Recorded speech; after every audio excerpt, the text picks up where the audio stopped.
What's going on is Anton from AntonDaniels.com. I appreciate you guys for continuing to rock with me, but I just got home off of an early morning flight, right? First thing through the door, I want to see my family. I love my family. You know, I'm a family man. I'm an advocate for families, right? Second thing, I got to get that hot shower because I got to throw the threads on.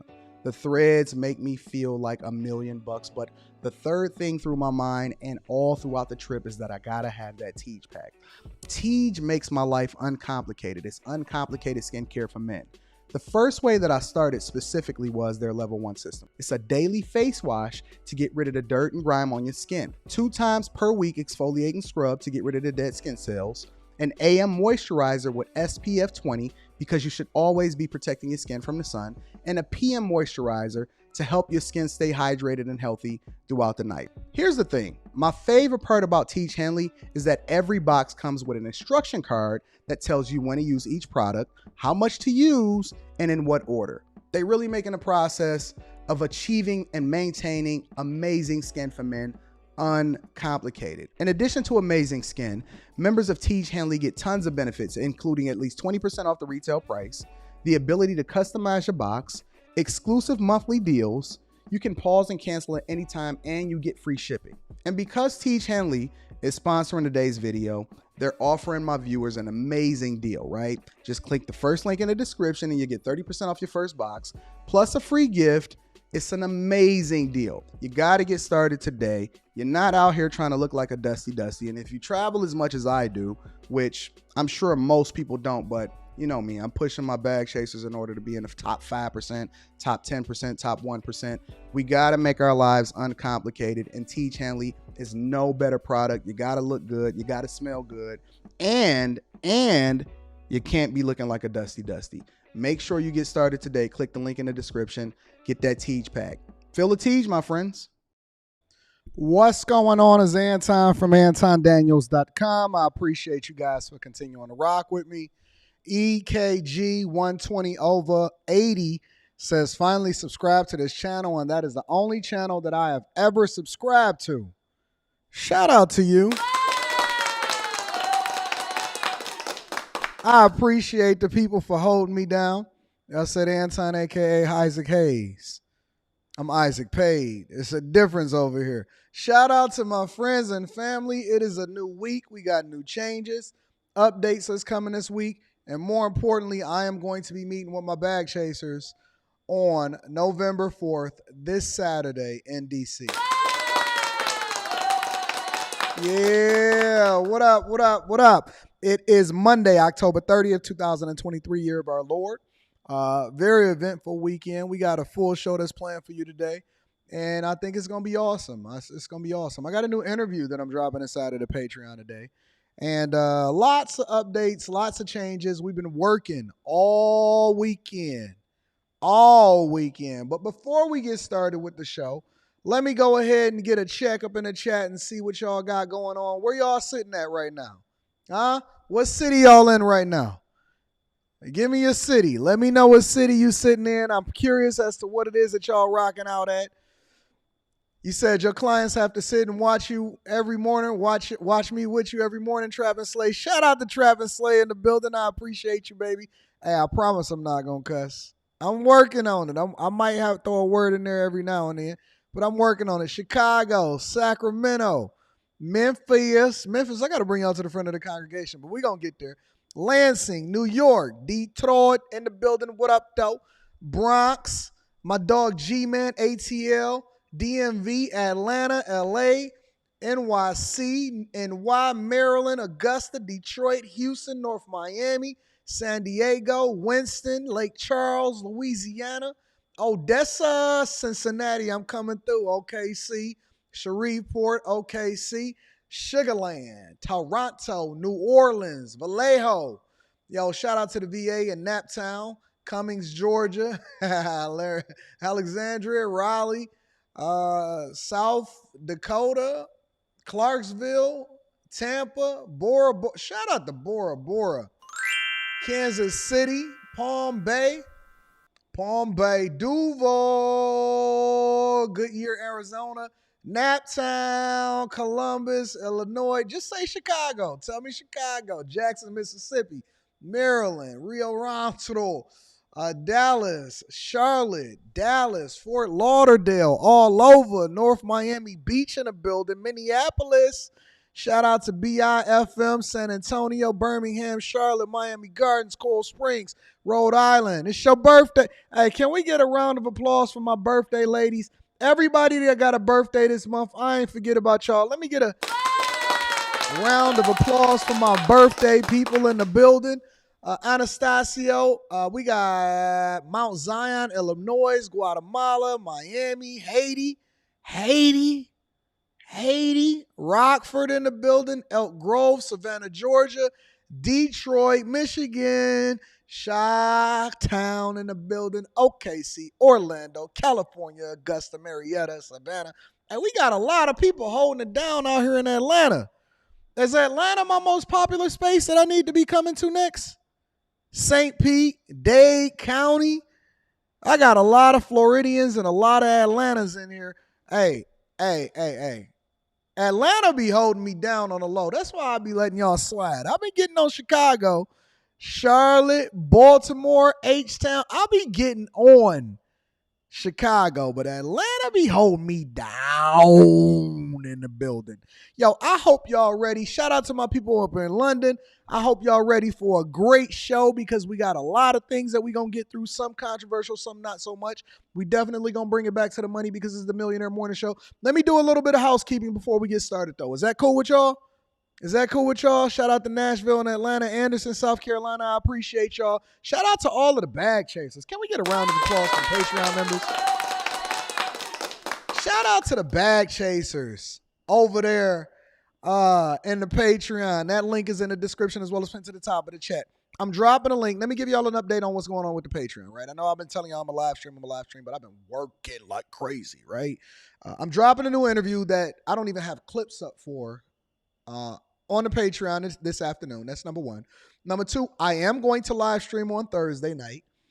Number three, I will be in DC. Do not give out the location. It's only for Patreon members only. If you are pulling up to kick it with me in DC, I'm going to have Rita there. I'm going to have Q there. My people going to be there. It's going to be an awesome time.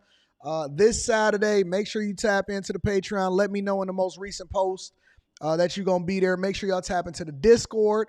And then last but not least, I will be doing a Invest in Your Business series at the end of November where I will be you're gonna be pitching me like Shark Tank, right? Because I've done it before, and so if you haven't seen the previous videos, go ahead and do it. People will pitch me like Shark Tank. I've allocated about 20 bands, so some people gonna get a grant of $1,000, some people gonna get a grant of $2,000, and if you're just exceptional, I'll give you a grant of $3,000 in order to get your business started because you're leveraging the information that I give you on a daily basis, as well as in the Patreon, to make sure that y'all help y'all get y'all business started. And I want to do that going into the new year before Christmas so we can get it popping. All right. So if you are not a bag chaser, if you're not a part of the Patreon, the link is in the description as well as pinned to the top of the chat. Also, on Wednesday, which will be the first of next month, November, we in the final quarter, y'all. Housekeeping. On Wednesday, I will be switching up a little bit of what's going on here on the Millionaire Morning Show. So we definitely going to do a little bit of modification to the show in order to enhance it. That's number one. Number two, we will be streaming on Rumble starting next month on the first of the month. So we are already streaming on Facebook, we streaming on YouTube, and we're going to be streaming on Rumble starting on the first of the month on Wednesday. So shout out to all my Rumblers. I appreciate y'all for locking me down. And then last but not least, make sure y'all tap into that Teach Hanley 30% off your first order plus a free gift. I appreciate you. Ladies, get that for your fellas. Fellas, don't wait for the ladies to get it. Don't use no other Teach Hanley pack, right? Teach Hanley, 30% off your first order plus a free gift. We truly rock with Teach. I use it myself. I would never tell y'all to do something that I'm not doing myself. Also, let me give a shout out to my people on Cash App. Mike, that dude, is in the building with the 10 ball. Hit me off every day. Celeste said, what up, though? Going postal. With the 5 ball, shout out to you. Cornelius Jackson, thank you, my friend. Justin with the 10 ball, I appreciate you also. And then everybody else that continues to hold me down on Cash App, PayPal, all of the platforms. I do not ask for it. I will be reading super chats throughout the show. I do not ask for it, but I definitely, absolutely do appreciate it. So I got to shout out the people that hold down the clan and hold down the show. So y'all ready to get started with the show? Y'all ready to get started with the show? Y'all ready to get it popping? Let me read this super chat, the early super chat. Hold on. Ray Sean with the early 100 ball for the early part of the week. Said, bag chasers, we up. Let me tell y'all about Ray Sean. A lot of y'all may not be familiar with Ray Sean. Ray Sean is one of the seat at the table members inside of the Patreon that's sold out. And Ray Sean has progressed so well, so much. Ray Sean is writing checks for $75,000 in order to pay for stuff, pay stuff off. Ray Sean ain't got no student loan debt. Ray Sean makes so much effing money as a result of rocking with us over at the Bag Chasers. Some of y'all have even met Ray Sean in person at the New York meetups and stuff like that. Shout out to Ray Sean, just killing it out here in these streets. And see, very few people talk about it, and I don't always highlight it, but my people up. My people up. I know it's hard out here for a pimp in a recession, but my people is up out here. Shout out to Ray Sean. Salute to you. Also, let me give an early salute to Chris J in the building, longtime supporter. My dog Chris J says, good morning, Chaser. See y'all in D.C. Shout out to my people that's going to be meeting me in D.C. I appreciate y'all. Also, last but not least, Carmen, I did get your email, and that's what I wanted to speak to right now before we get started with the show. Carmen, well, not Carmen specifically, but Rita sent out, and she's going to be sending out. And we had this conversation over the weekend because we was reconfiguring the schedule. And when I say I was working, I was working. She sent out 10 emails this morning for people to get coaching calls. I'm opening up the coaching calls back again. If you get an email, or if you have scheduled a coaching call, or if you requested for a coaching call, if you're on the waiting list, check your emails, because she is sending out updates to schedule you guys in order to get your coaching calls popping, all right? So I got your emails. I'm tapped in with y'all. If you sent an email, I got you. I'm going to be scheduling y'all and getting y'all locked in on my schedule, all right? Jeremy H. says, looking forward to seeing you in D.C. Pharmacy worker says, they walking out. Yeah, I know. I've been paying attention to what's going on out here in these streets. We're going to get to it. All right, let's go ahead and get to the show. Again, make sure y'all hit a like for the algorithm. If you have not already subscribed to the channel, also on top of that, make sure that you tap into the Patreon. Link is in the description as well as pinned to the top of the chat. Let's get started with the show. So before we really deep dive into the money, what's going on, what's happening out here in these streets, so on and so forth, I have a question for you.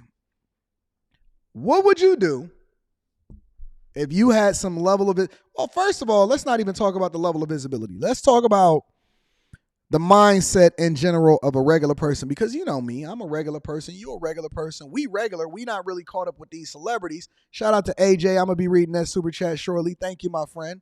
I always like to acknowledge the people that hold down the platform.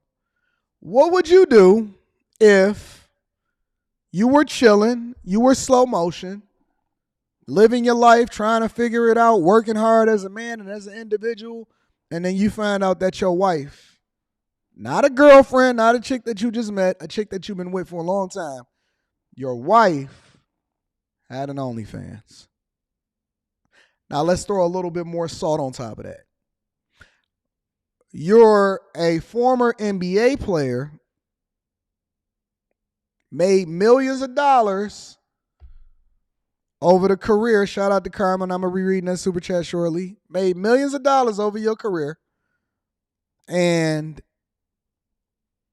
you find out that your wife, behind your back allegedly, have an OnlyFans. I want to share with you the latest viral clip of what's going on out here in these streets. And I want to get your thoughts. I want to get your thoughts. Make sure you hit a like for the algorithm, subscribe to the channel, turn on your notifications, and also, Teej Hanley, 30% off your first order plus a free gift. It's stupid, yo. I can't believe I'm sitting here just finding out you got an OnlyFans page. Out of all these years, yo, the disrespect that comes with it, that you could even talk to me before you did it, that's bullshit, yo. That's up, Keith.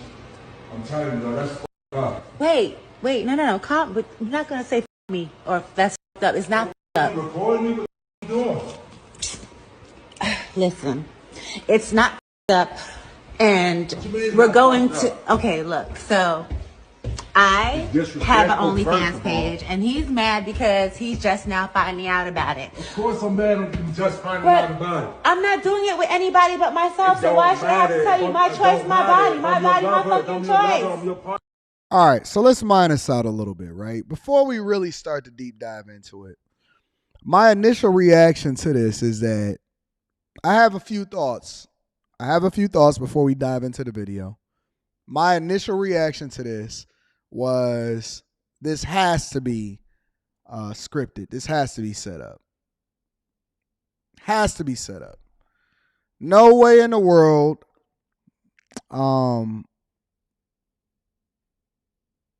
You know, I look at a lot of these videos that go viral with a skeptical eye. And the reason why I say this is a skeptical eye is because social media and everything for that matter has ruined our mindset as to what it is that we can expect to be real or is not real. But we're going to assume it's real. But let me tell you why I always look at everything with a skeptical eye now. Is because you can't trust anybody that's trying to promote, that's trying to finesse, even when it comes to black people, even when it comes to real estate specifically, right? It's very difficult for people that move on an up and up to then be able to communicate what their thoughts are. Shout out to Jeremy. I'm going to read that super chat shortly. It's very difficult for people to communicate what their thoughts are and to be transparent with their life without people automatically now assuming that you're not moving above board because so many people before you, like, for example, the Caesar case with DJ Envy and stuff like that. So many people before you, PPP loans and all of that. So many people before you, women that's using men and so on and so forth. So many people before you have finessed us. And so now people are very, very apprehensive to just believe the first thing that they see before they start to comment on it, but it doesn't make it any more or any less worthy of having a conversation about, because we're going to assume for the sake of conversation that it's true. But I mean, it's like anything, right? It's very difficult because so many people before us have finessed us and tried to play us and tried to do us dirty and all of this stuff. And so we just look at it with a skeptical eye because we don't know what's real and what's not. Let's assume that it's not real. It's embarrassing. Let's assume that it is real. It's embarrassing. Either way, it's embarrassing. Because if it's not real, let's say hypothetically, because Joe Smith is a real former NBA player that has made millions of dollars in his career. If it's not real, then that means that you clout chasing and thirst trapping for a bag because you probably broke. You're probably broke. If you're sitting there letting your wife, because let's assume that it's not real. Let's assume that she was uploading this and she an unruly woman and she says, my body, my choice, I can do what I want to do, so on and so forth, right? And she still got an OnlyFans. She still uploaded this, or she still recorded it and made it available to the internet. So then that means that you tapped out because y'all both are in this together in order to ensure that she can hopefully make some money so that y'all can make sure that y'all can survive. That means it's tight out here. It's hard out here for a pimp. But then let's say that it is true. If it is true, then it's just as, if not more, embarrassing because it means that you still broke and your chick is really putting you on Front Street and you just wiped up a chick that was for the streets. Because if she willing to get on OnlyFans and she your wife, is she your wife and she willing to record it? Either way, you down bad. Either way, you're down bad. And so I keep trying to tell y'all, stop following people and listening to them just because they had a level of visibility, just because they were famous, just because they can put up a basketball, just because they can rap, does not mean that they qualify to give you game on how to be successfully married. Does not mean that they qualify on how it is that they can coach you on how it is that you can be successful when it comes to your relationships, money, none of that. They can't help you. But let's continue to hear it. You supposed to come to me and talk to Joe, me about I've been talking to you about mad things. I've been asking for solutions to shit. You're not giving me none, so I created one. That's no solution. Not in my book.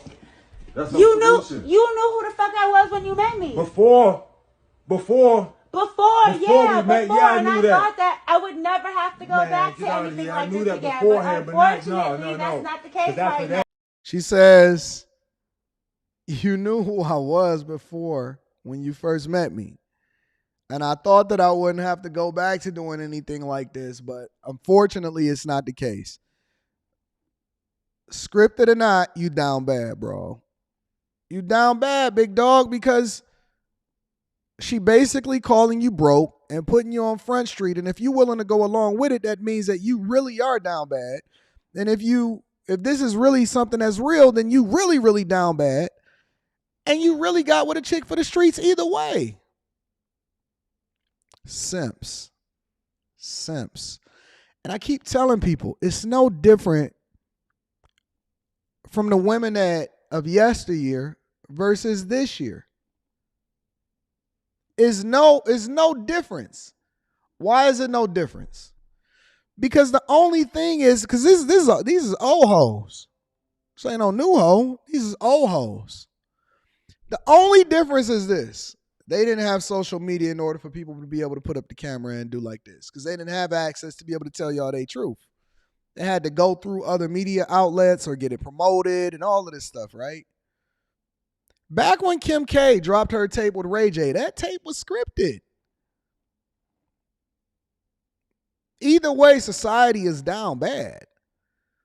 And if a former NBA player is that tapped and is that down bad to where he had to marry a former OF model, and then B, you out here scripting stuff in order to try to get it popping, it's unfortunate. It's very, very unfortunate. Either way, these guys is trash. After that, everything's supposed to change. Everything did change. No. Obviously, it hasn't. No, it had to. I had to do something. It hasn't. You stood out there showing your body. You stood out there doing stuff like this on camera. You act like that's the only thing that I do. I have mad jobs, but they're not facilitating everything that needs to be done. So I got something extra. OnlyFans be breaking me off. What the fuck? Come on, Keisha, with that. It don't matter what they breaking you off. It's the disrespect that comes with it. What disrespect? You couldn't come and talk to me about it. Okay, well, we're talking about it now. Because I had to find out on the fly. All right, then. But now, okay. No, so, wait. I had to find out on the fly. It's hard for me to believe that he wouldn't know that she had an OF page all of this time. Nobody told you. Where's she recording at? When's she recording? She got mad jobs. She working. It's all down bad in my opinion. It's all of it. So now you know. Yeah, now I know. Okay. And so? Let me ask y'all a question. Because she still has her OF page. Regardless of whether or not this is scripted, they trying to get more visibility. They getting what they want. Cool. Here's my question. Forget the fact that she for the streets. We'll address that on the other channel. We're going to be on the Q show tonight. That's going to be absolutely awesome. Forget all of that, right? Here's my real question for y'all as we mine through this today. Who in their right mind is subscribing to her OF page? Y'all subscribing to these old hoes OF page now?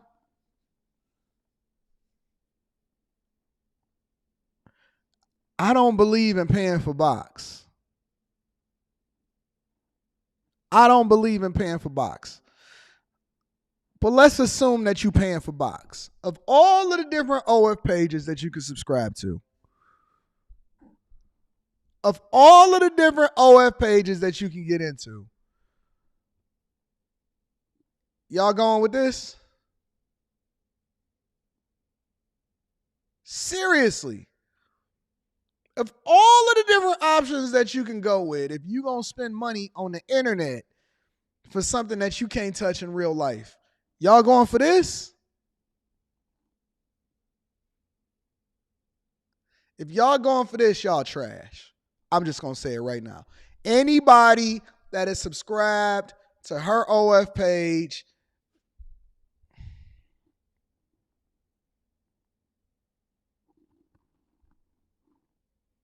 You down bad. You down bad if you got a fetish for her OF page. That's crazy to me. Of all of the things and all of the commentary, I know it's going to be plenty of people that break this down and say that she for the streets and all of this other type of stuff. Forget all that. Almost all of y'all is for the streets. We know this. We know that you are opening up your legs to men that you're not married to in order to feel good and make you feel good in a place that you've never been before and all this other type of stuff. Some of y'all doing it for $40. Some of y'all hopefully is hoping to get your rent paid. Some of you getting buzzed down for free. We get it. My question is, are y'all paying for an OF page from a chick that's like for Joe Smith's wife? He got the most generic name that I've ever heard of any celebrity or any NBA player in my entire life. Y'all telling me that y'all are willing to subscribe to Joe Smith, a former NBA player's chick for the streets wife? We all down bad if that's what the case is. Ain't no saving us. Throw away the key.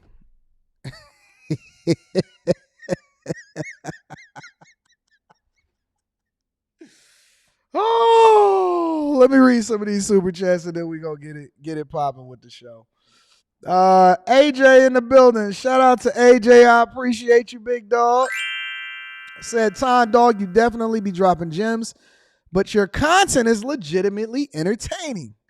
I laughed so hard at your reaction to Tyrese's lower your voice moment. Salute. Shout out to AJ. I appreciate you, big dog. Carmen, I got you, baby. She said, thank you. I seen your email today, Carmen. Shout out to you, baby girl. I got you.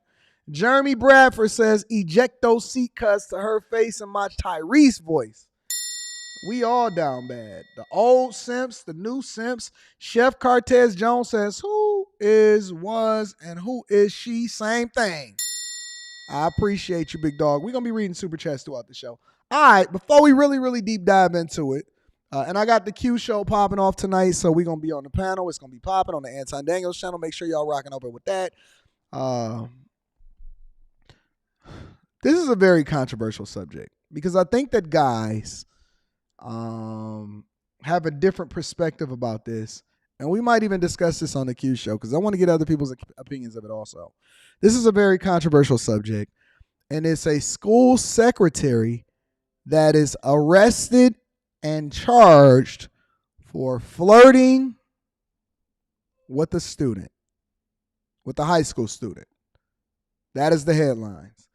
School secretary arrested for flirting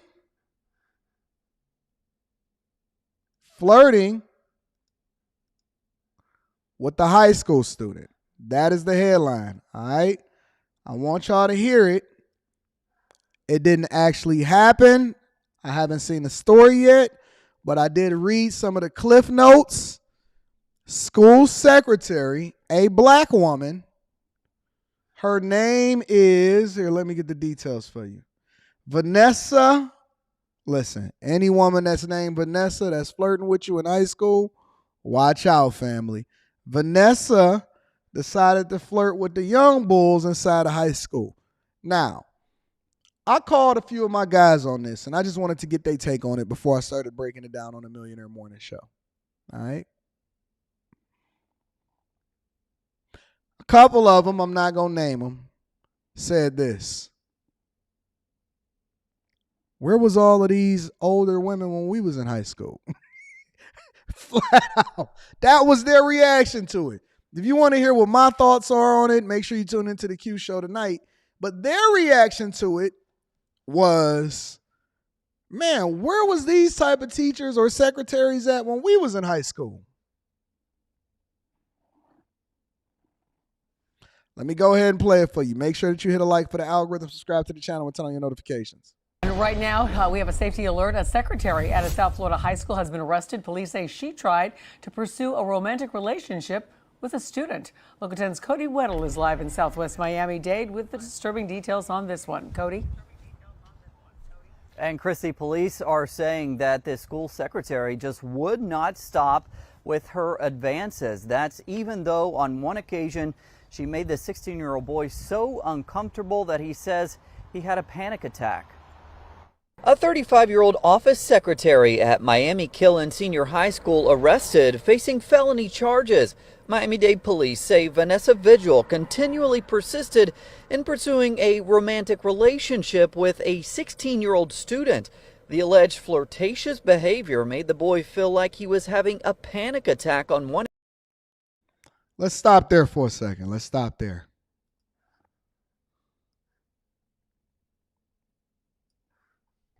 Let's just stop there. Let's stop there for a second.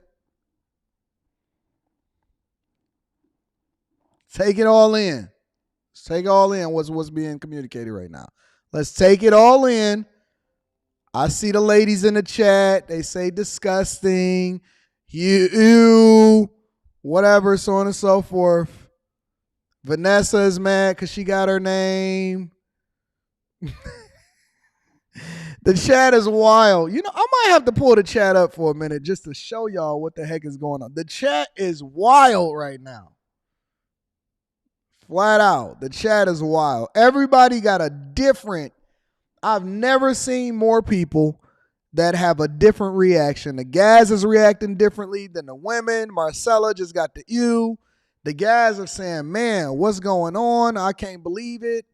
They saying, I can't believe he had a panic attack. Oh, man. Yeah.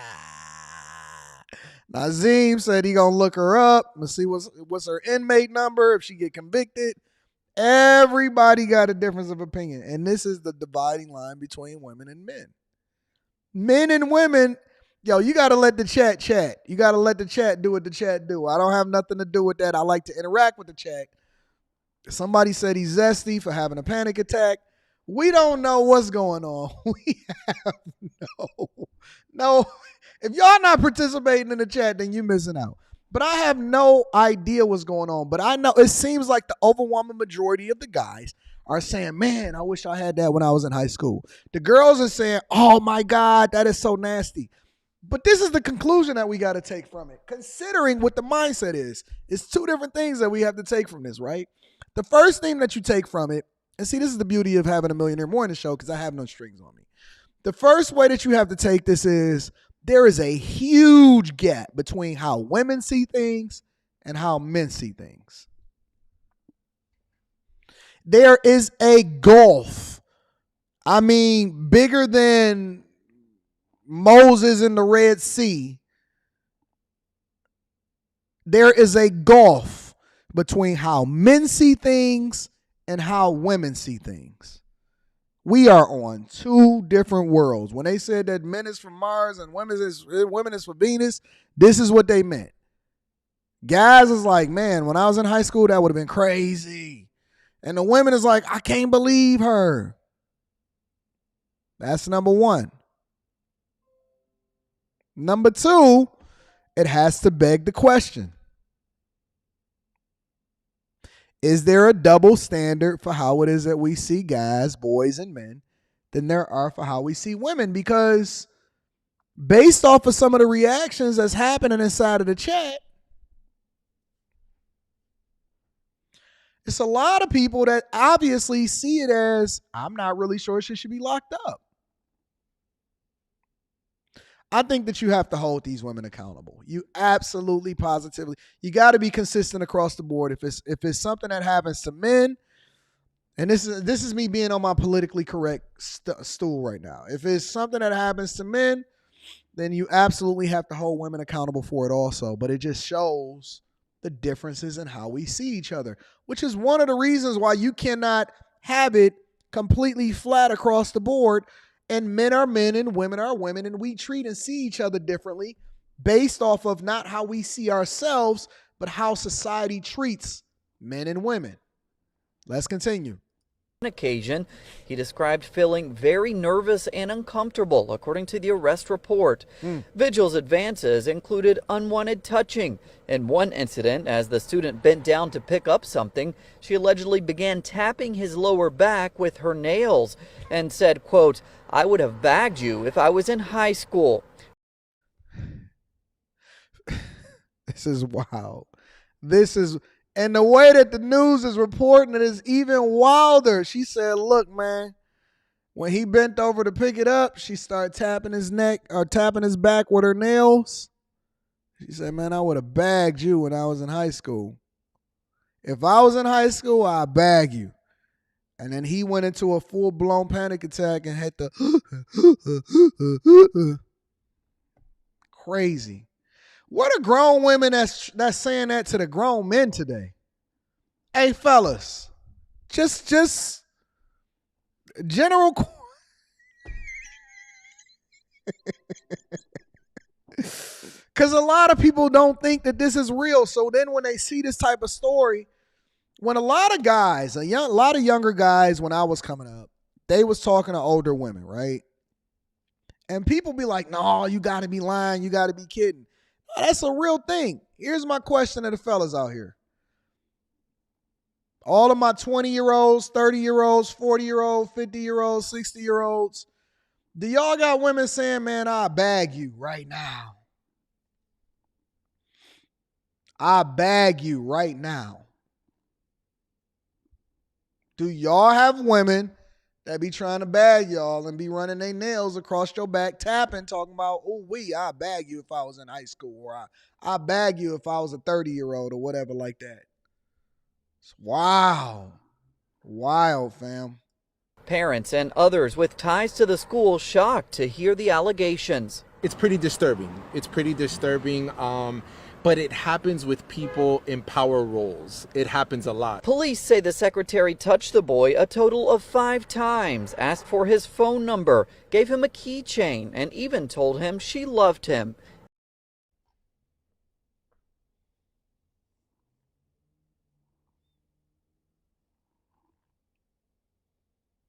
Y'all want to just keep playing it? No comment. Anton, I ain't got no comment. I have zero opinion in any comment whatsoever. The only thing I could do is react based off of how you guys are communicating in the chat and how the news is presenting this story.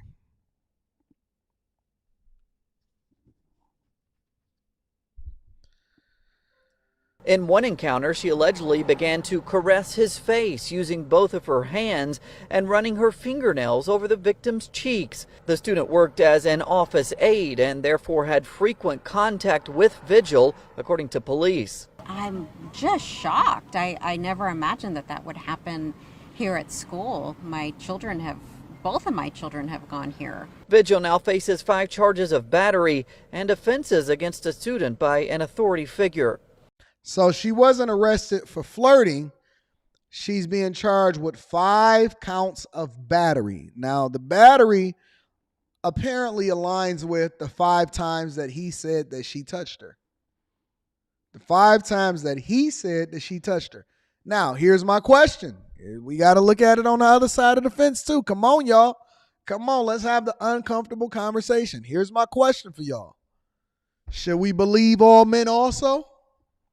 By default, I've seen a lot of people say that they don't just automatically believe all women because a woman said it. There's been plenty of people that is being accused or got accused and being released as it relates to the Innocence Project.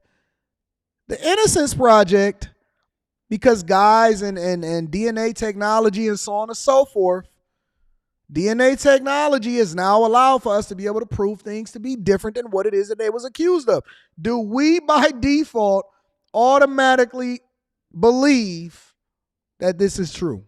Because we have to have proof.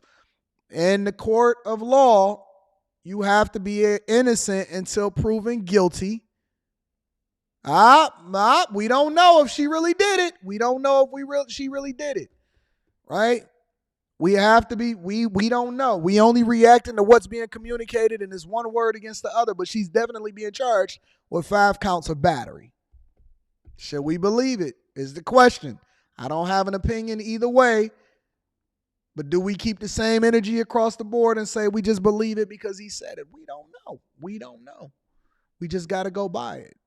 Is this the court of public opinion? Is this Rome? Do we give him the thumbs up or the thumbs down? Okay. So this is what I want y'all to tell me in the chat. Thumbs up or thumbs down? Do we give her the thumbs up to where we don't believe it, or do we give him the thumbs down? Thumbs up, belief, thumbs down. I want y'all to give me the thumb emoji inside of the chat. Shout out to my people on YouTube. Shout out to my people on Facebook. We're going to be live streaming on Rumble starting Wednesday, beginning of the month of November. Thumbs up emoji for the belief. Thumbs down for the disbelief. Thumbs up emoji for the belief. Thumbs down emoji for the disbelief. I want to see what y'all got to say in the chat. Let me continue to play this. And all of that alleged inappropriate touching happened on the arms, on the face, and also on the lower back. Police are also saying that at least one of these incidents was captured on security video. They also say that some other students also observed some of this behavior. We're live in Southwest Miami-Dade. I'm Cody Weddle, Local 10 News. Disturbing allegation. All right, I'm seeing it. I'm leaning towards up. Y'all saying y'all believe it. All right, we going with thumbs up. It's a lot of thumbs down. It's a lot of thumbs down. But apparently we got more ladies watching this than ever before. And so I'm getting the thumbs up. We're going to give them the thumbs. In the court of public opinion, y'all saying that she's guilty. In the court of public opinion, y'all saying this. We're going to have the people's court of public opinion. You know what I just thought about? You know what I'm about to start? Don't y'all take my idea either. Don't y'all take my idea either. We're going to have the online people's court. I'm starting a new channel. It's called the Online People's Court. And Judge Anton from AntonDaniels.com is going to be, I'm not telling y'all the name of the channel. I'm not telling y'all the name of the channel. Don't steal my idea. I got 1,000 ideas. I am implementing this. This is coming in November.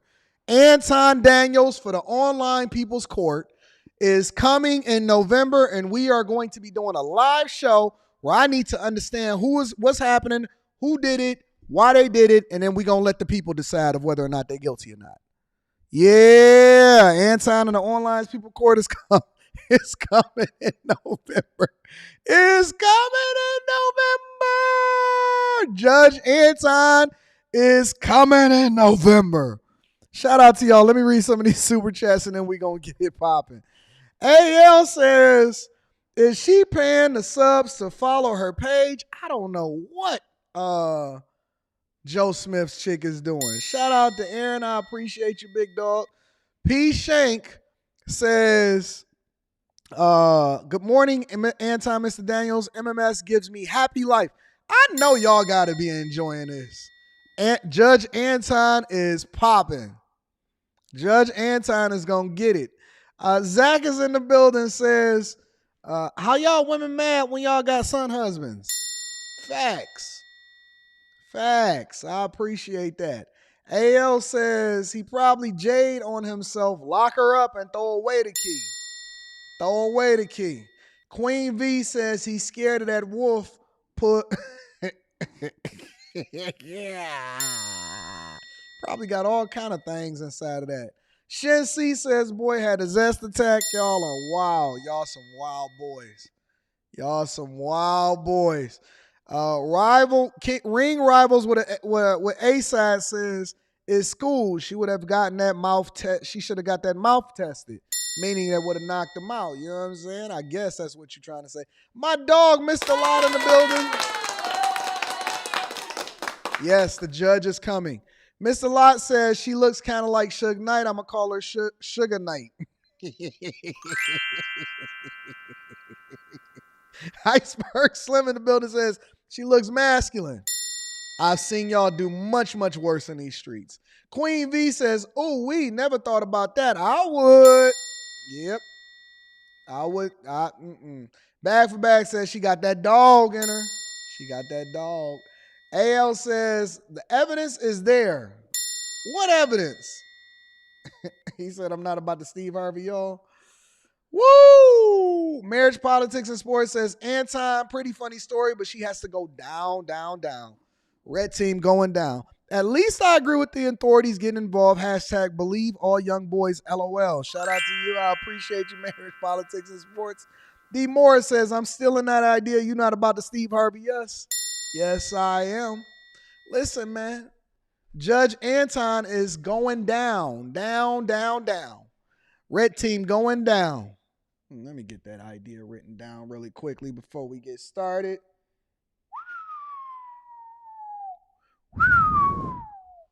All right, y'all ready to continue over with the show? Let's get to the moolah, baby. I'm going to be reading super chats throughout the show. I appreciate y'all for continuing to rock with me. Make sure y'all tap into the Patreon. Link is in the description as well as pinned to the top of the chat. Let's bring Chicago and D.C. to the front of the congregation. I appreciate that, Coleman. Thank you, my friend. Let's bring Chicago and D.C. to the front of the congregation.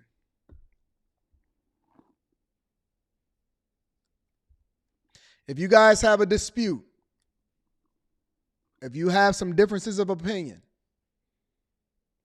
if you think that your baby mama is cheating on you, you have a financial dispute that you want to bring to the front of the congregation with somebody that owes you money, email us, AntonDaniels413@gmail.com. I want to be on the Judge Anton show. If you have a financial dispute, if your landlord is saying that they want you out by tomorrow, but you feel like you got squatters' rights, if you trying to figure out whether or not you want to send your girl back to the streets because you think she cheated on you, you email me, AntonDaniels413@gmail.com, and we going to get you set up on the Judge Anton show. That's a fact, though. That's a fact, though. It's going to be a great show. You want to be a part of this. You want to be a part of this. Chicago, D.C. What up, though? Chicago, D.C. What we got going on over here? Y'all can't get it together? Y'all can't get it together? Brandon Johnson, what's going on with crime in your city? Brandon Johnson. Who's the mayor of Washington, D.C.? Who is the mayor for Washington, D.C.? Let me look this up. Mayor, Washington, D.C. Another black woman, Marielle Bowser. Huh. She got a strong face up there, too. This is the mayor of D.C., huh? This who y'all mayor is? Why y'all ain't tell me y'all had a woman mayor in D.C.? A black woman holding it down. D.C., what's going on? Why y'all ain't tell me what was going on in D.C.? I wasn't familiar with it. I'm starting to find out. Do we need to give a call to Marielle Bowser? Is Muriel Bauer? Is it Bauer or Bowser? Don't worry about it. We're going to get there. Let's talk about it. What's been happening with Chicago and D.C. over the weekend? Let's find out.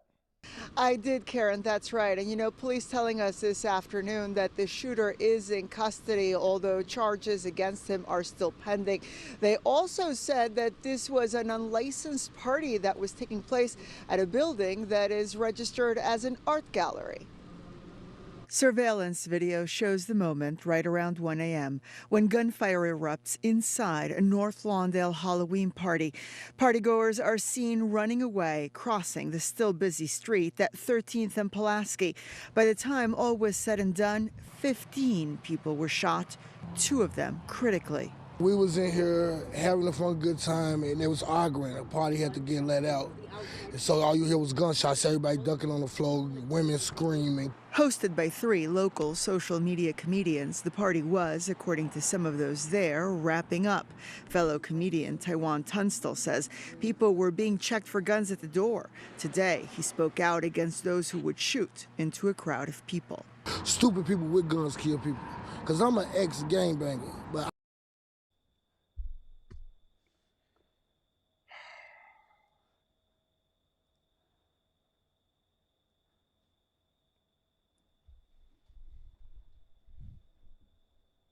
Where do we start? Where do we begin here, guys? Where do we begin? Okay, all right. Saying somebody is a social media comedian is like saying that you an Instagram model. Anybody could be a social media. I'm I'm a social media comedian based off of the jokes that I tell on the Millionaire Morning Show. Some of y'all don't like my jokes. Some of y'all enjoy my jokes and you be falling over laughing. What the heck is a social media comedian? You do skits on TikTok, Instagram. You trying to be like Drewski. What is a social media? DC Young Fly. You trying to be like that? What is a social media comedian? Y'all, wait. Chicago. Respectfully. Are you guys going to parties with social that's hosted by 3 social media comedians and in after hours at a location that y'all don't have a license to be at and think that you're going to be safe? Jesus. This man said, let me play y'all what he said. He says, stupid people with guns kill people. Proud of people. Stupid people with guns kill people. Because I'm an ex-gangbanger. But oh, God. Jesus. Good grief. Because you know what? Stupid people with guns kill people. So, wait a minute. Everybody deserve a gun, sir? What is this guy's name? Dog. I need to start finding out who these people are before I get on this show. Matter of fact, I'm adding a new segment next month. I'm not gonna give y'all all of my changes that I'm having. I'm adding new segments next month. It's gonna be y'all going to a party thrown by these people, and you thought that you was safe in Chicago at night at 1:00 in the morning. At 1:00 in the morning in Chicago, at a street party with gangbangers and ex-gang members throwing it, and y'all thought that y'all was safe? I put the guns down because I value my life, you know? People should value life out here. And we trying to stand up and be good for the community, you know? And try to make people laugh, because laughter brings joy.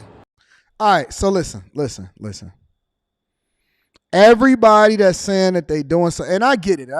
He's not the culprit. He didn't make any shots, so there's no reason for us to bring him to the front of the congregation. But this is the classic. They go and get the guy with no teeth, and he's going to go on the internet, and they're going to be interviewing him in order to get his, hey, what are your thoughts, sir? Yeah, man, because, it's all good for the community because we just want to make people laugh. Let me tell you something, bro. Everything is not good for the community. Everything is not good for the community. And let me just throw this one caveat in there while we on top of it. Everybody is not meant to be famous, or everybody. They keep telling y'all to follow y'all dreams, and they're not telling y'all to follow your purpose. Your dreams may not necessarily, and I know it's some people that's going to make it, and it's some people that's not. Some people meant to be comedians. A lot of y'all is like 67-year-old rappers, and you still think that you can make it, and you're going to follow your dreams, and you're going to do all of that. Everybody not meant to make it, family. Everybody not going to be Eminem. Everybody not going to be DMX. Everybody not going to be Lil Tay. Everybody not going to be Uzi Vert. You not going to be Drake. I know you said that you the next Drake. You may not make it. If you 67 and you still rapping and you still feel like you can follow your dream. Well, Morgan Freeman did it late. The Colonel from KFC wound up opening another business late. You need to drink some milk. That may not necessarily be your thing.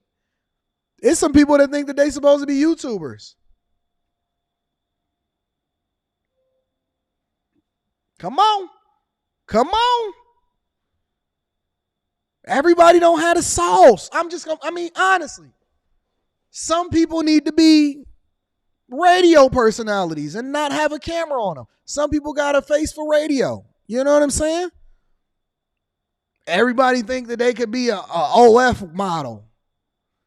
I'm a foot model, but your feet got bunions on it. Everybody not meant to be a foot model. Everybody can't be a hand model.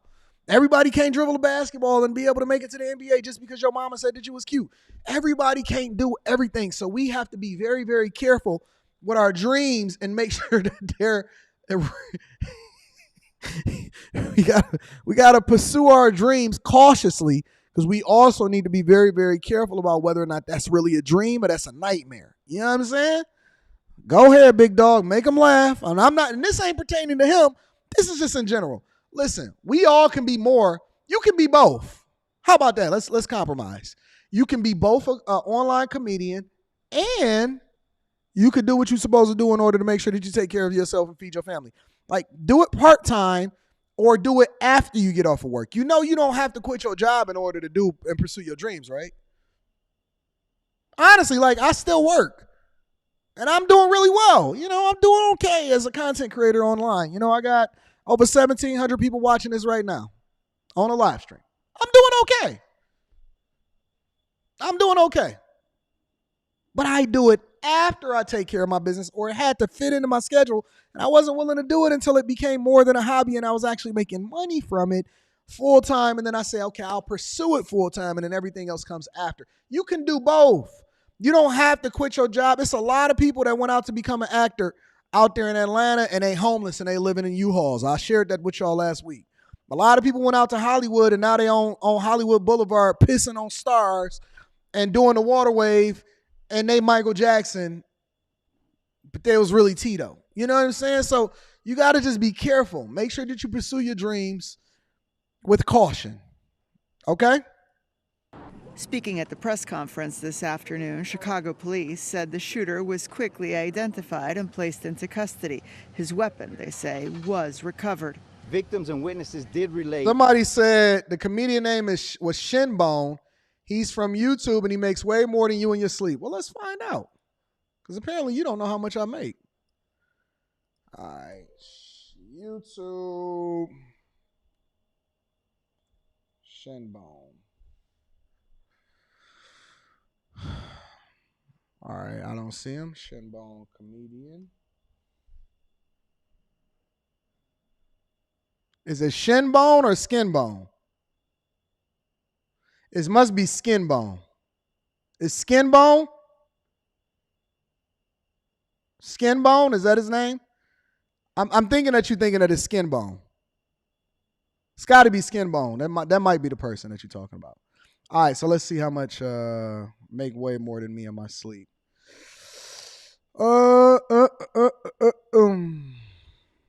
got to be careful saying how much y'all think that somebody make more than me.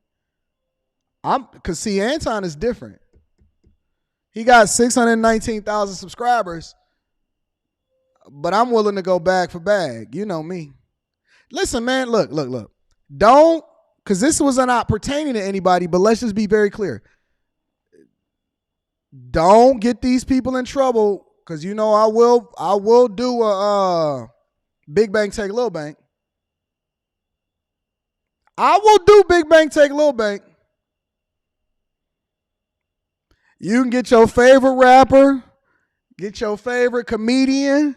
I don't care if they famous, unless they Kevin Hart or Drake or Future or something like that. Get your favorite rapper, your favorite comedian. You can go and get anybody that y'all want to get. All of that. We can do a Big Bank Take Little Bank. We can do cash. We can do property. We can do brokerage accounts. We can do all of that. So listen. Shout out to him for continuing to do his thing, but let's be very, very clear. Be careful what tree you barking up, because it might not go the way that you think it is going to go. Be careful what tree you barking up. I know y'all like to start stuff online, and this ain't pertaining to him, but I'm just going to tell y'all. Y'all think it's sweet. We can do our W-2s. We can do whatever you want to do. We can play whatever game y'all want to play, and we can do giveaways. We can do whatever. Whatever y'all want to do. However you want to play it. Let's leave it at that. Let's continue. That the suspect was ejected from the party, and he came back a few minutes later with a gun and began to shoot. Also present this afternoon was 24th Ward Alderman Monique Scott. Nah, y'all want to change it. Talking about, Anton, we talking about YouTube bag for bag. No, you can't limit the amount of money that I'm getting. No, nope. Nah,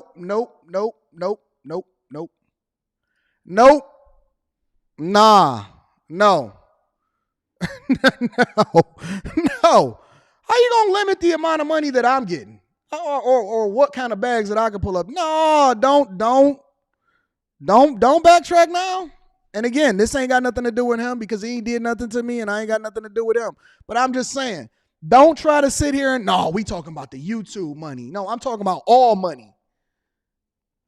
I mean, No, we talk about the YouTube bag for bag. No, you can't tell me what bag I can use. It's all my bag. Know whether to scream or to cry. We shouldn't be out here on a Sunday because 15 victims lay in the hospital because they were shot, because someone couldn't get back into a party. Resident Will Ricks witnessed the aftermath, including seeing the gunman running away from the scene, only to later find out one of his friends was among the injured. He's doing all right now. He just got shot in the leg. I'm waiting to pick him up from the hospital. Jesus. And police telling us this afternoon that on Tuesday they will be bringing... And I don't think y'all understand how much I make on YouTube either.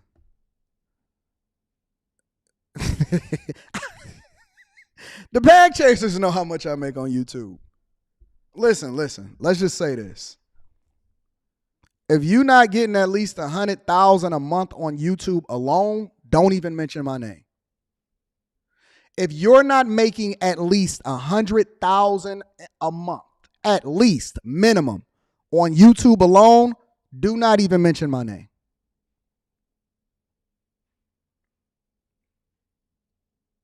And the bag chasers see my receipts. Inside of the Patreon, I actually show what my deposits are and everything like that. If you're not getting at least 100,000 on YouTube alone, and the bag chasers have seen my receipts, don't mention my... See, a lot of y'all think that it's sweet. It's not sweet. It's not what you think it is. It's different over here. It's different. I'm going to just leave that at that. Let's talk about the shooting in Chicago, okay?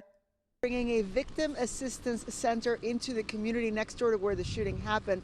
The address for that will be 1241 North Pulaski from noon to 7 p.m. again on Tuesday. And this will be not just for victims of the shooting, but also for anyone in the community who has been a victim of gun violence and who feels that they may be able to use some of those resources being offered. Listen, y'all need to stop going to these parties. Y'all need to stop going to these parties. Stop going to these parties. Stop being in spaces. If I see something that don't even make sense for me, if I see something that don't even make sense for me, I'm not going. I'm not participating. I don't want to be a part of it. I don't want to be in a space. I don't want to be in a space that puts me at a disadvantage and allows for me to get myself into a situation that's not good for me. Flat out. I don't want to be in a space that puts me in a situation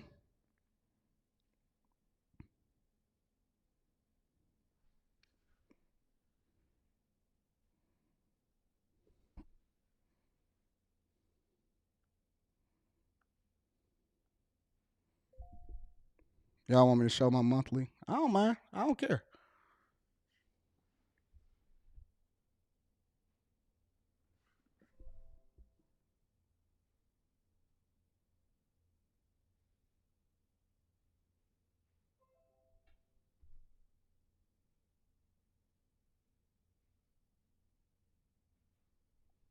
This is my monthly payout.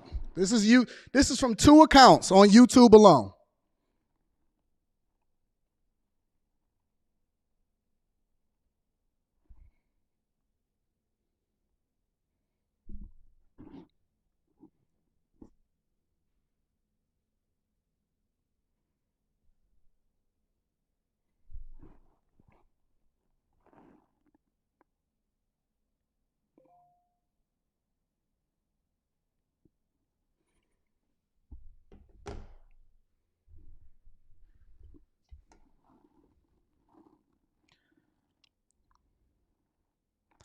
Let's move over into the next part of the show.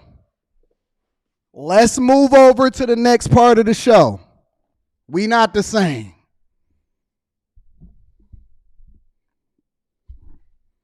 I don't have to cap. I tell my own stories. Everything I say is 100% real. I don't need 1 million subscribers to run up a check. Let's move on. Anyways, moving on. Let's talk about what's happening over in D.C. This is the greatest show on earth. This is what's happening in D.C., ladies and gentlemen. That's right, Delia. WUSA 9 was able to speak to the 13-year-old's mother who came down to the scene here behind me. She wanted to see with her very own eyes where her son was shot and killed. Of course, she's heartbroken and she's grappling with the details that were released by DC police today. This grieving mother arrived at the scene where police say her 13-year-old son was shot and killed Saturday night after he attempted to carjack a man on D Street Northwest. Engine 2 Medic 2, EMS 6 respond for person shot outside 601 D Street Northwest. Be advised, stage nearby. MPD has been dispatched as well. Investigators say an off-duty federal security officer was sitting in his car at around 10 waiting for his work shift to start. That's when police say 2 young people demanded that the driver get out of his car. The security officer told detectives one of them was holding his hand in his front waistband pocket as if he had a handgun. As the driver was stepping out of his car, he pulled out a gun and fired a single shot, striking the other teen in the chest, according to the police incident report. 13-year-old. This is insane, y'all. Your kid, allegedly 13 years old, I believe that's the age that they said. Your 13-year-old child,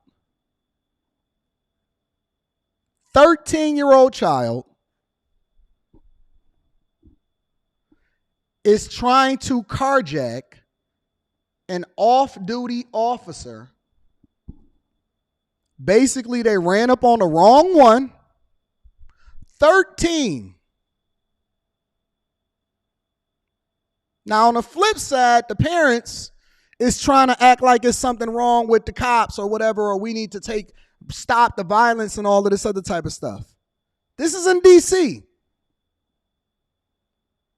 Your kid with another kid doing grown man criminal things, ran up on the wrong one, and now he's no longer with us. I'm going to play it again for the people that's in the back because I want to get the full context because I know y'all like to protest. I know y'all like to have a conversation. I know y'all like to go back and forth or whatever, so on and so forth, right? Your 13-year-old kid is running the streets and carjacking people. Able to speak to the 13-year-old's mother who came down to the scene here behind me. She wanted to see with her very own eyes where her son was shot and killed. Of course, she's heartbroken and she's grappling with the details that were released by DC police today. This grieving mother arrived at the scene where police say her... Now let's back up for a minute. They said this grieving mother, so I'm assuming that was possibly the mother. It's unfortunate that the mother is grieving. I'm wondering where the father is.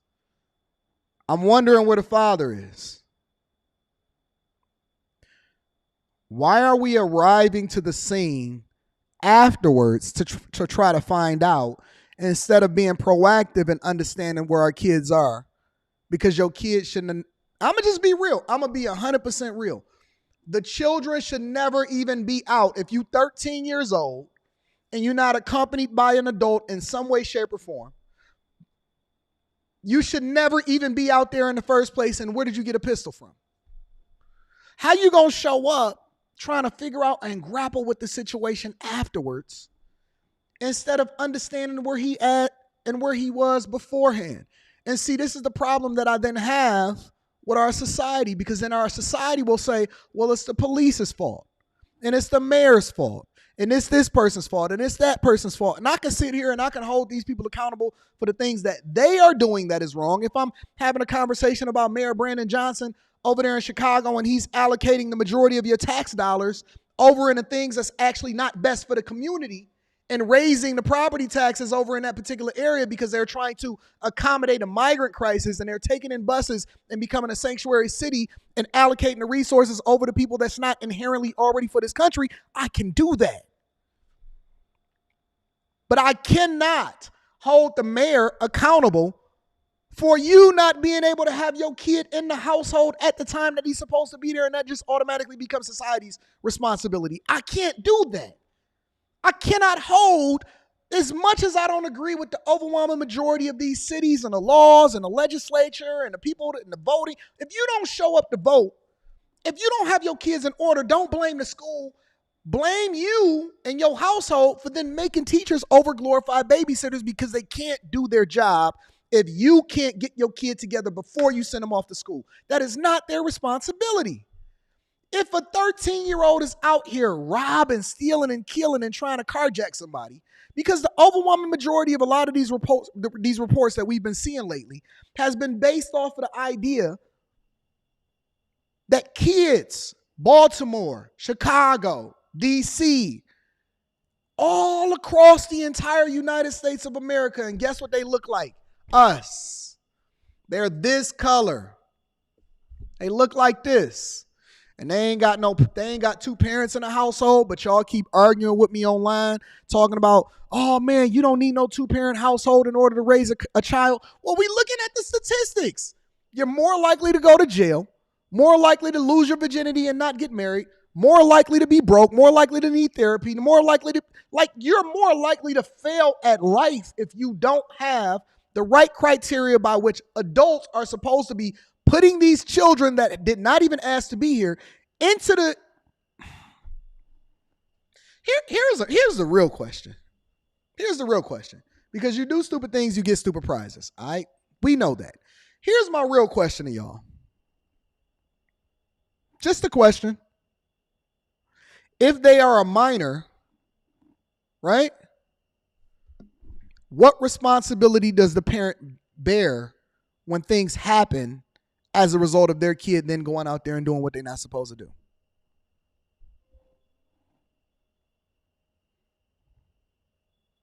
If you raise your kid and you set the foundation for them to be a monster, and this ain't got necessarily anything to do with this particular story, but it's just a question because I think it warrants interesting conversation.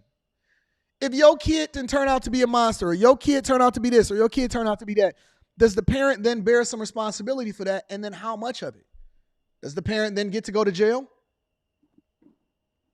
If we have to be responsible for our children, if people started catching charges for what their kid did, do you think that they will be more careful about who it is that they kid become? Do you think that they will be more present in their kid's life? If people had to get sued, if they had to suffer for it, if they had to go to jail for it, if they held responsible for it, if they get put on a poster for it, if your kid that is a minor, because you saying that we have to make sure that we all take responsibility and all of this stuff, right? Would you be more careful with who you had a child with? Just a question.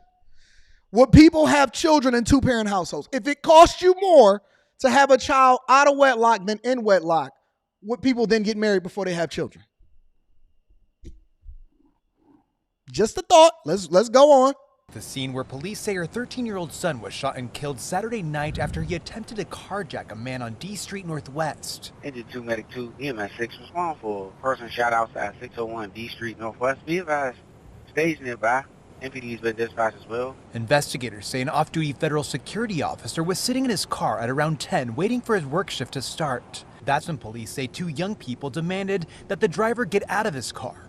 So the Fed is sitting in his car waiting for his shift to start, and he got two knuckleheads that ran up on his car and said, get up out the car. Interesting. Security officer told detectives one of them was holding his hand in his front waistband pocket as if he had a handgun. As the driver was stepping out of his car, he pulled out a gun and fired a single shot, striking the other teen in the chest, according to the police incident report. 13-year-old Bernard Tony Jr. of Southeast DC died at the hospital. When his mother visited the scene Sunday, she was consoled by a man who works in the area. So that's the mom. Apparently that's the mother. That's the mother. Yeah. It's just sad that there's a lot of crime and carjackings and things like that, and there should be maybe a little bit more light be shone onto this. The shooting happening in front of the building that houses the U.S. Attorney for the District of Columbia's office, just a block from the courts and down the street. So you robbing and stealing people and carjacking people right in front of the Fed building, right in front of the courthouse, right in front of the jail downtown and all of that. From the DC police headquarters. As of last Friday, the district has registered more than 820 carjackings so far this year. Nearly 3 out of every 4 carjackings in DC involve guns, according to police data.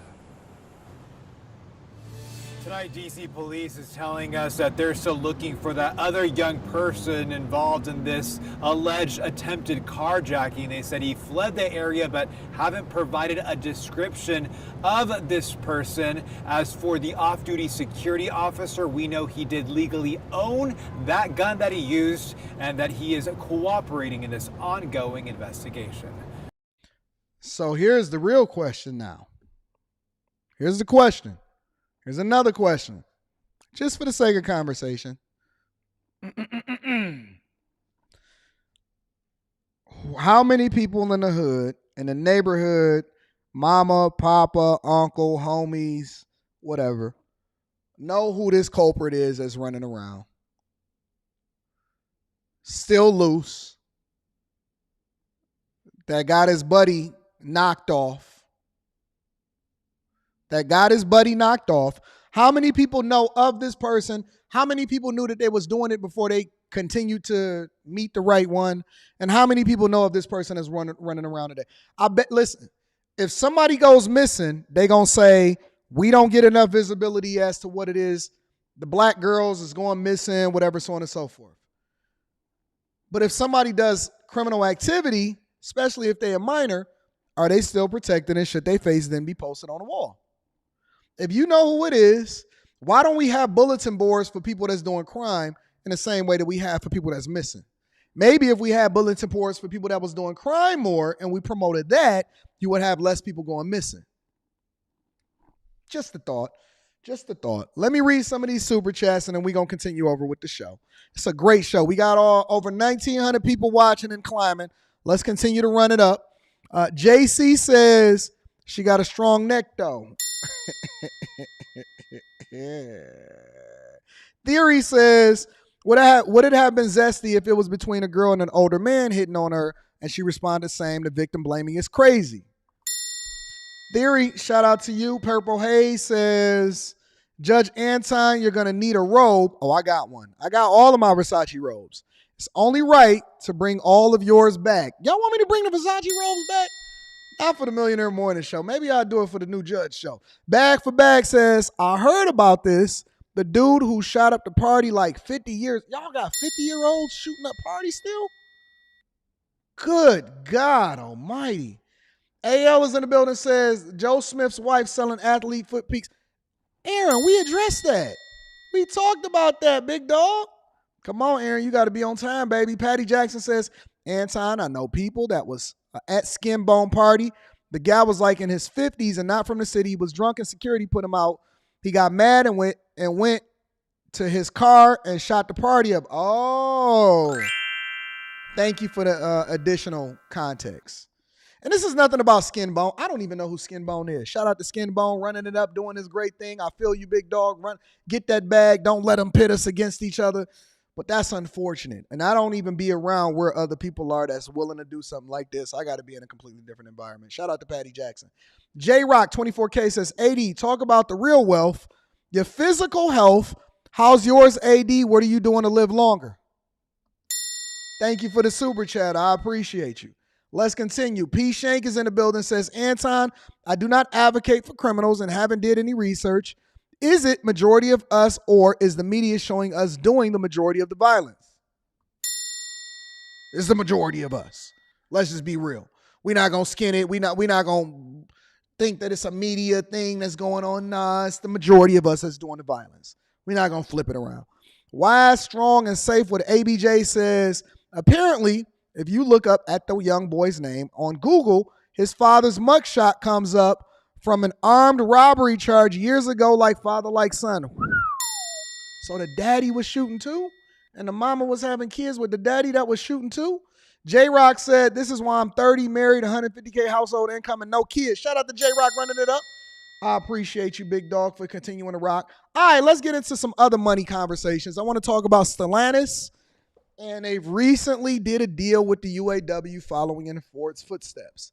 Make sure you guys hit a like for the algorithm, subscribe to the channel, turn on your notifications. Also tab into the Patreon. Link is in the description as well as pinned to the top of the chat. We will have a violence-free event on November 4th, 2023, year of our Lord, this upcoming weekend. Let's get into it, y'all. Even though things are moving forward, headline is, we're not through this yet. Things are still ongoing.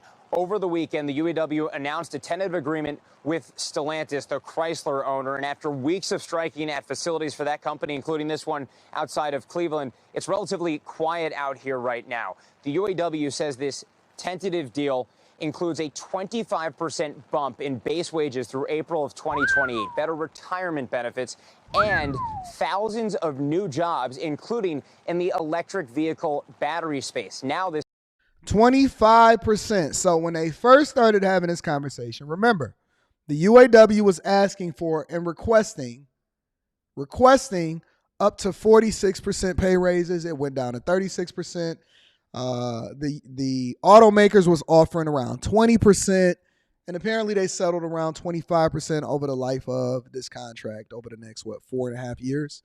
So you got that. They want better retirement benefits, which I don't agree with that whatsoever. And they wanted electric vehicle battery jobs. So let me translate that for you. They wanted the ability to be able to unionize, and for the jobs for these new electric vehicles and the batteries that's then manufactured as a result of it to go towards UAW members or to plants where UAW members work at. All right, let's continue. This tentative agreement with Stellantis goes to the National Stellantis Council for the UAW for a vote on if they want to send this to the rank and file membership for a potential vote on ratification. And while this is going on in the States, it's a different situation for the company to the north. Overnight, Unifor, a Canadian union, told more than 8,000 workers to walk off the job at Stellantis. The company writing it was, quote, extremely disappointed by that move, Craig. All right. So now, breaking news. I want to share my screen with you because we thought that General Motors was going to be the last holdout. Apparently, General Motors have struck a tentative agreement with the UAW, and this is literally just updated probably within the last 20 minutes. General Motors and the UAW, according to CNN Business, I will share my screen with you guys. Give me 1 second so that I can get that up on the screen. General Motors and the UAW have come to a tentative agreement in which they are now all on the same page. So this is what's happening. General Motors and the UAW, as of 20 minutes ago, literally 20 minutes ago, which we knew that this was going to happen because they basically had to follow in the same footsteps as Ford and Chrysler, or formerly named Chrysler, now named Stellantis, on what's going on out here in these streets. All right, so let me go into the article and see what's happening. General Motors and the United Auto Workers Union have come to a tentative agreement, according to a source familiar with the negotiations, just 2 days after the union expanded the strike at America's largest automaker. So over the weekend, they did expand the strike, and they asked people to walk out at another profitable plant. Neither the union or GM would confirm the tentative deal, but this could bring an end to the union's unprecedented strike against all three of the nation's unionized automakers. So Ford late last week, came to a deal. Stellantis shortly thereafter followed in their footsteps. And then General Motors, as of 20 minutes ago, came to a deal also. Terms of the deal is not known yet, but it is expected to be along the lines of the deals that's already announced at Ford and Stellantis, with an immediate 11% raise in top hourly wage rate, additional pay hikes totaling another 14% during the 4.5 years of the contract, as well as a return to cost of living adjustment, which is COLA, meant to protect workers from raising prices, basically inflation, right? When COLA and guaranteed pay increases are combined together. So the official pay hike is 11 immediately, another 14 over 4.5 years of the contract. So that's leading all the way up until, I'm guessing, 2028, right? So that's the 25% total that you're going to get. And when COLA and guaranteed pay increases are combined together, they can lift the members' pay by more than 30% over the life of the contract. Less senior workers not already at the top pay scale will get an even larger pay increase, perhaps as much as 150%. So where is this 150% coming from? Well, this is coming from workers that are temp workers that then can get converted over into permanent workers And then they go up to the highest pay scale over a period of time that would allow for them to get basically 150% work increase. More importantly, all of the suppliers, all of the restaurant owners, I've been looking at articles, so on and so forth, all throughout the country where they saying, oh man, we glad that they back in business, because the faster that they get back to work is the faster that they can start to spend money and sell it and become a part of the local economy, and they can start going to restaurants and Christmas and all of this stuff, right? There will also be an improved retirement benefits for senior workers who have traditional pension plans and larger company contributions to the 401k plan of workers hired since 2007. But here's the interesting thing about that. Most people don't take advantage of the 401k company match that they get because they want more money in their paycheck. Very few people actually truly take advantage of the 401k match. You would not believe, in every orientation for every single job that I've ever had, they always say that when people retire, a lot of times that they realize and they kick themselves about all of the money that they left on the table. Free money is basically free money because they need the money in order to maintain a lifestyle, instead of having the money in order to reinvest into their retirement, which is basically matched by their employer up to 50%, up to 75%, up to 100%. For me, when I worked at the University of Michigan, it was double matching me, and they were giving me basically twice on the money that I contributed to myself, to my 403B. But those are some of the things. The union went on strike against all three automakers, blah, blah, blah, so on and so forth. Okay, yeah, we got all of that.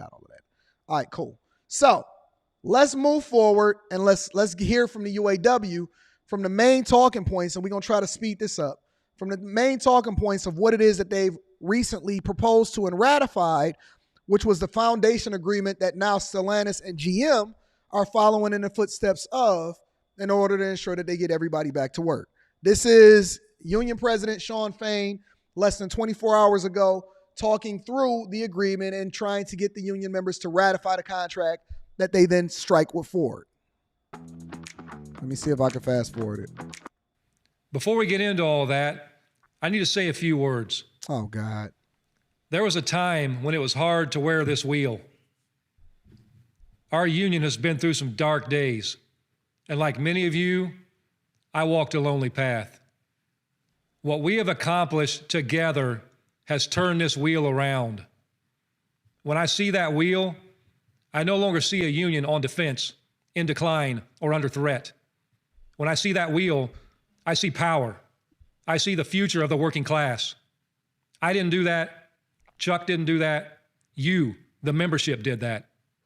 The stand-up strike will go down in history. DLC Senior says Roth 401k and matching. Let me tell y'all the difference between a regular 401k and a Roth 401k. A regular 401k is you basically don't get any taxes taken off of that. And as a matter of fact, you can lower your adjusted gross income by contributing into your 401k plan.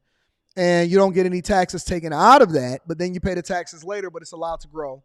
And then you get the taxes taken out later. The Roth 401k is you get the taxes taken out already, and then it grows over a period of time. And so for me, at my particular place of employment where I got a day job at, my Roth 401k, I use a Roth 401k instead of the regular 401k, and I get the taxes already taken out, so it grows tax-free. Now, the money that's then contributed into your 401k as it relates to the match from the company, that is still coming in tax-free, and that's going to basically come in as a traditional 401k, so that's going to have to be taxed later. That money is not pre-taxed. That money is going to have to be taxed later, all right? So I get the Roth, and then I pay the taxes early, right? Because I got other ways in which I save money as far as my adjusted gross income that I then report on after all of my businesses and everything like that. Make sure y'all tap into the Patreon. Link is in the description as well as put to the top of the chat. I get the taxes taken out, and I want my stuff to grow tax-free. So it's a much different strategy. As an inflection point for our union and for our movement.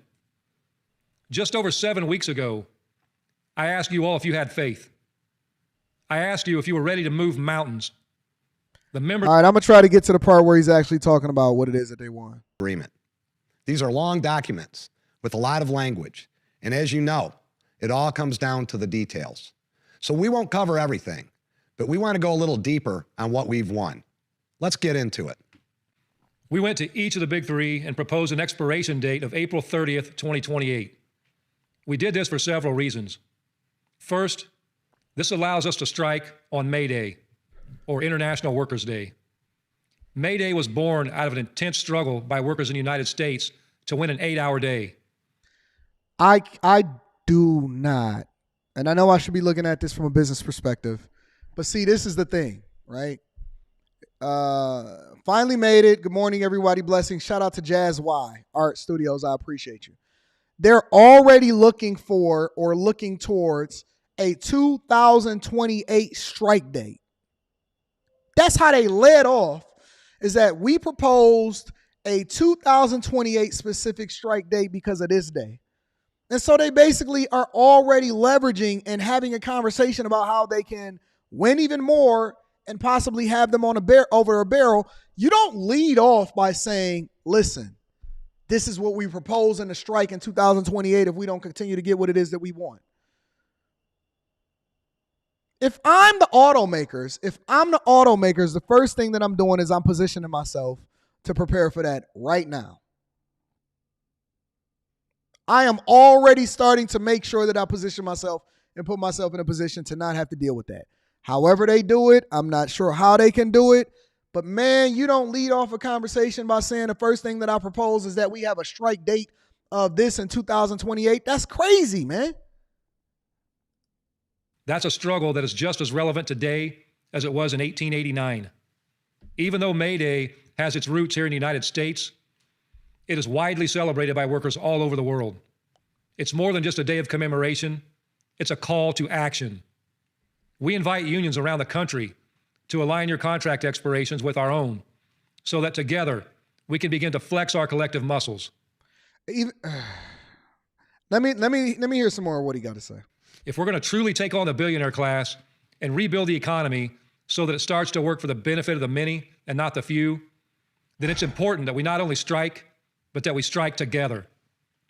Secondly, we demanded a longer contract because one of our biggest goals coming out of this historic contract victory is to organize like we've never organized before. When we return to the bargaining table in 2028, it won't just be with the big three, but with the big five or big six. So their goal is now to use this as a, think about it, y'all. This is chess, not checkers. The goal is now to leverage this and use this in order to try to organize other plants and organize other automakers here in the United States of America. It could be the Japanese automakers. It could be the Korean automakers. It could be Tesla. It could be the European automakers. It could be the Chinese automakers that's now coming over here.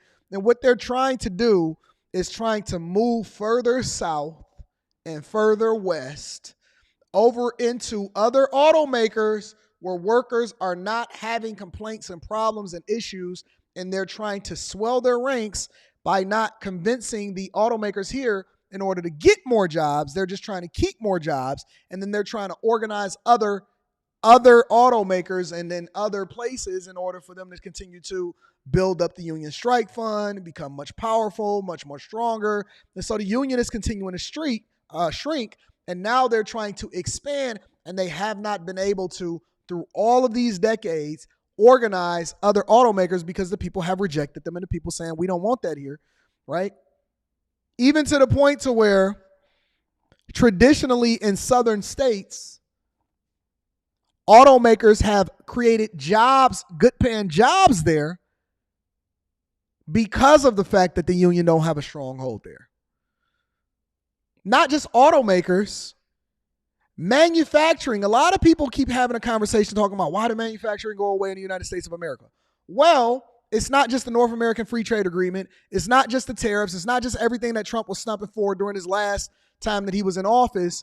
They moved manufacturing away from the United States because it became too expensive for us to be able to make things here in the United States, partially because of the costs associated with unionization. It's just a fact. That's why all Detroit automakers have now said that they no longer want to make cars in the United States. They don't manufacture cars here in the United States of America anymore.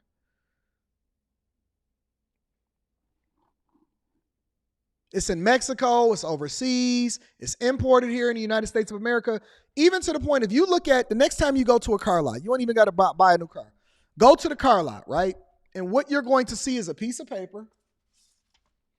And on that piece of paper, it's going to say suggested manufacturer's retail price, right? And it's going to tell you all of the different options, and it's going to tell you the gas mileage, and it's going to do all of that.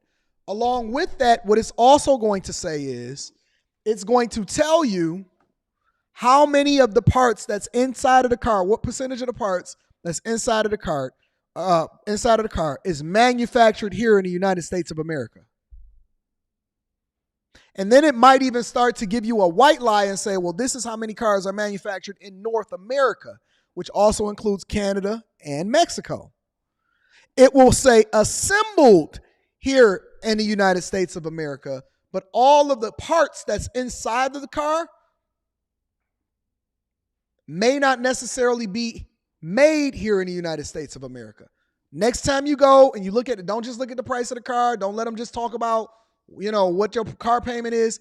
Look at the sheet that is right there on the window that tells you how much of that car is manufactured here in the United States of America. Let's read it a little bit more. We have won a 25% increase to GWI. That's 11%. No, your truck was not made, Lilith. It was assembled here. It's not made here. You got to understand that words mean things. Your truck was assembled here in the United States of America. Your truck was not made here.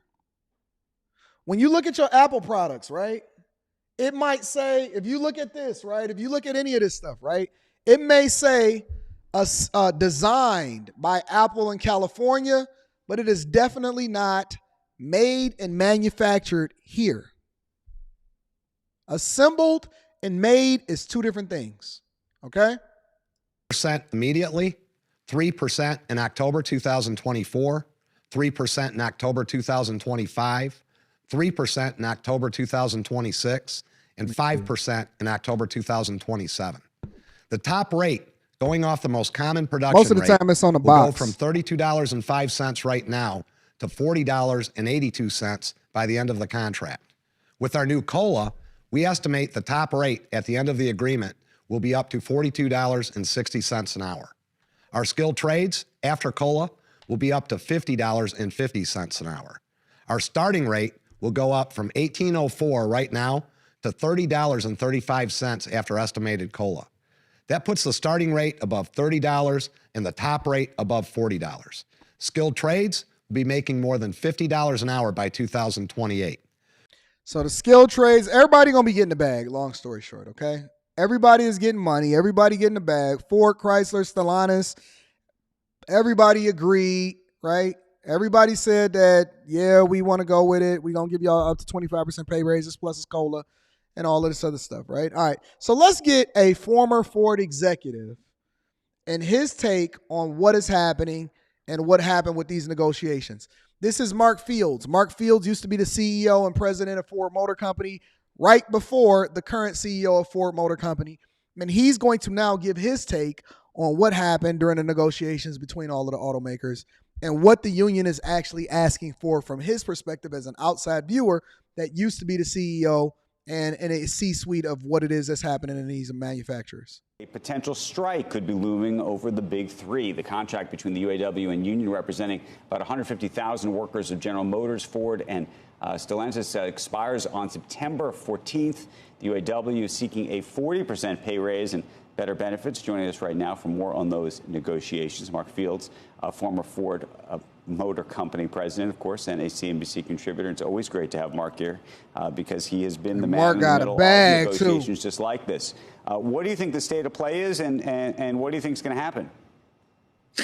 Well, the state of play is, first off, you have a very different set of negotiations in terms of the environment. You have a new UAW leadership that was transparently elected for the first time or directly elected by the rank and file.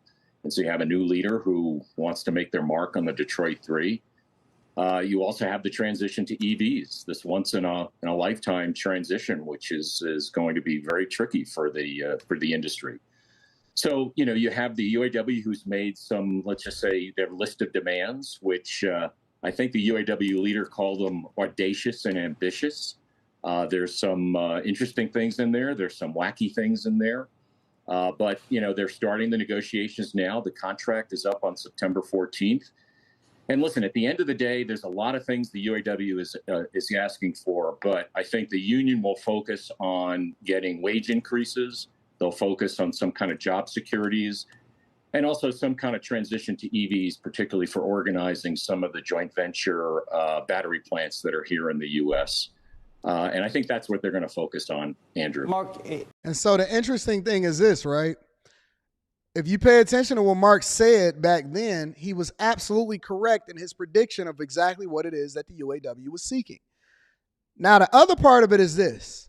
When you're talking about these battery plants and these manufacturing plants, often at times what you'll see is a partnership between an automaker and the plant that's manufacturing the battery, right? Or whoever it is that has the technology to manufacture the battery. A lot of what you'll see is over in these plants, you'll see Panasonic, right? Panasonic has a huge presence in manufacturing batteries and partnerships with these automakers. Well, the UAW's play was not just to organize and then make sure that members of their particular union is a part of the manufacturing of these batteries, but they then wanted the right to be able to organize and then move the UAW over into those plants, and those was one of the things that they didn't want them to do in the first place, right? So the union is playing exactly the way that the union is predicted to play, right?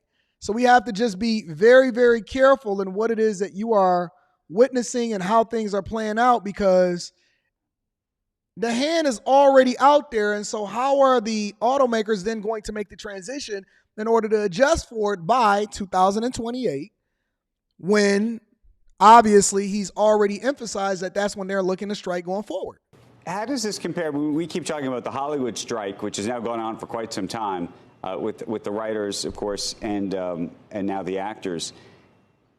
Could you imagine a picket line for a very long time, or no? Well, listen, this new union leadership is doing things very, very differently. I mean, traditionally, you pick a strike target. They may do that. They may not. They may, if they're not getting what they feel they should, and the new UAW leader wants to show he's fighting for his members, they may shut down a key supplier, which could, shut down the plants. But listen, if we get to some kind of strike, that's going to be good for no one, right? And I think the only reason a strike would occur is if, the union really pushes demands. Some of the demands, for example, are they want to reinstate defined pension. That would add billions to the cost structure of the automakers, and they will push back very hard on that. And if they go to a strike, that will it'll be interesting because it has a huge impact on the economy. The Biden administration is going to get interested in that because it's the run-up to a presidential election. Which is exactly, see, when we go back, and a lot of times what I like to do on this show after these agreements are struck, especially now that Stellantis and GM now has followed in the footsteps of Ford, when we go back and we look at what Mark Fields then predicted was going to happen, it played out literally how he said it was going to happen, and he's no longer even working for Ford Motor Company, right? Think about this. He predicted everything that was going to happen before it happened. He said that they were going to push for growth and pensions for retirees, which that's just basically moving it away from the UAW back to the automakers, which would then add billions in costs every single year over into the automakers, which can't be done, which is why the automakers then conceded to giving more into the 401k. He said that if they were going to strike, they were going to strike specific places in order to be able to shut them down. He said that they were looking for things from the past that they can no longer do as far as these automakers. And then more importantly, he said, listen, if they have this prolonged strike, is then going to affect the economy and the election, which then is going to affect what it is that Biden is looking for coming up for election season. And he's going to be out there trying to advocate for and protest on behalf of the UAW members, which is exactly what they did. And y'all remember Biden out there with a sign and all of this other type of stuff in order to try to get endorsement from the UAW and saying that get a fair wage for a fair. Man, listen. It's all a money play 100% of the time. Whether you're talking about politics, whether you're talking about manufacturers, whether you're talking about the UAW and their ability to be able to see, now that they have the support, they're going to try to leverage this in order to try to unionize other plants across the United States of America.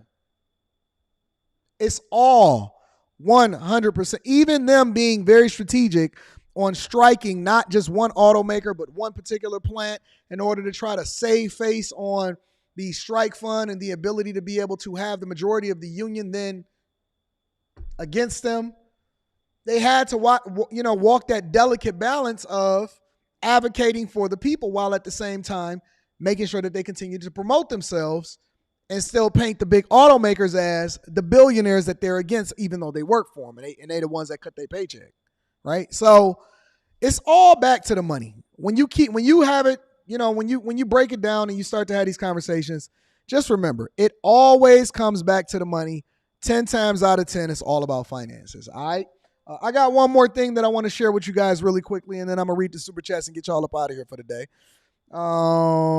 This came across my desk, and it was from CNBC, and they were saying that it was more expensive to be single.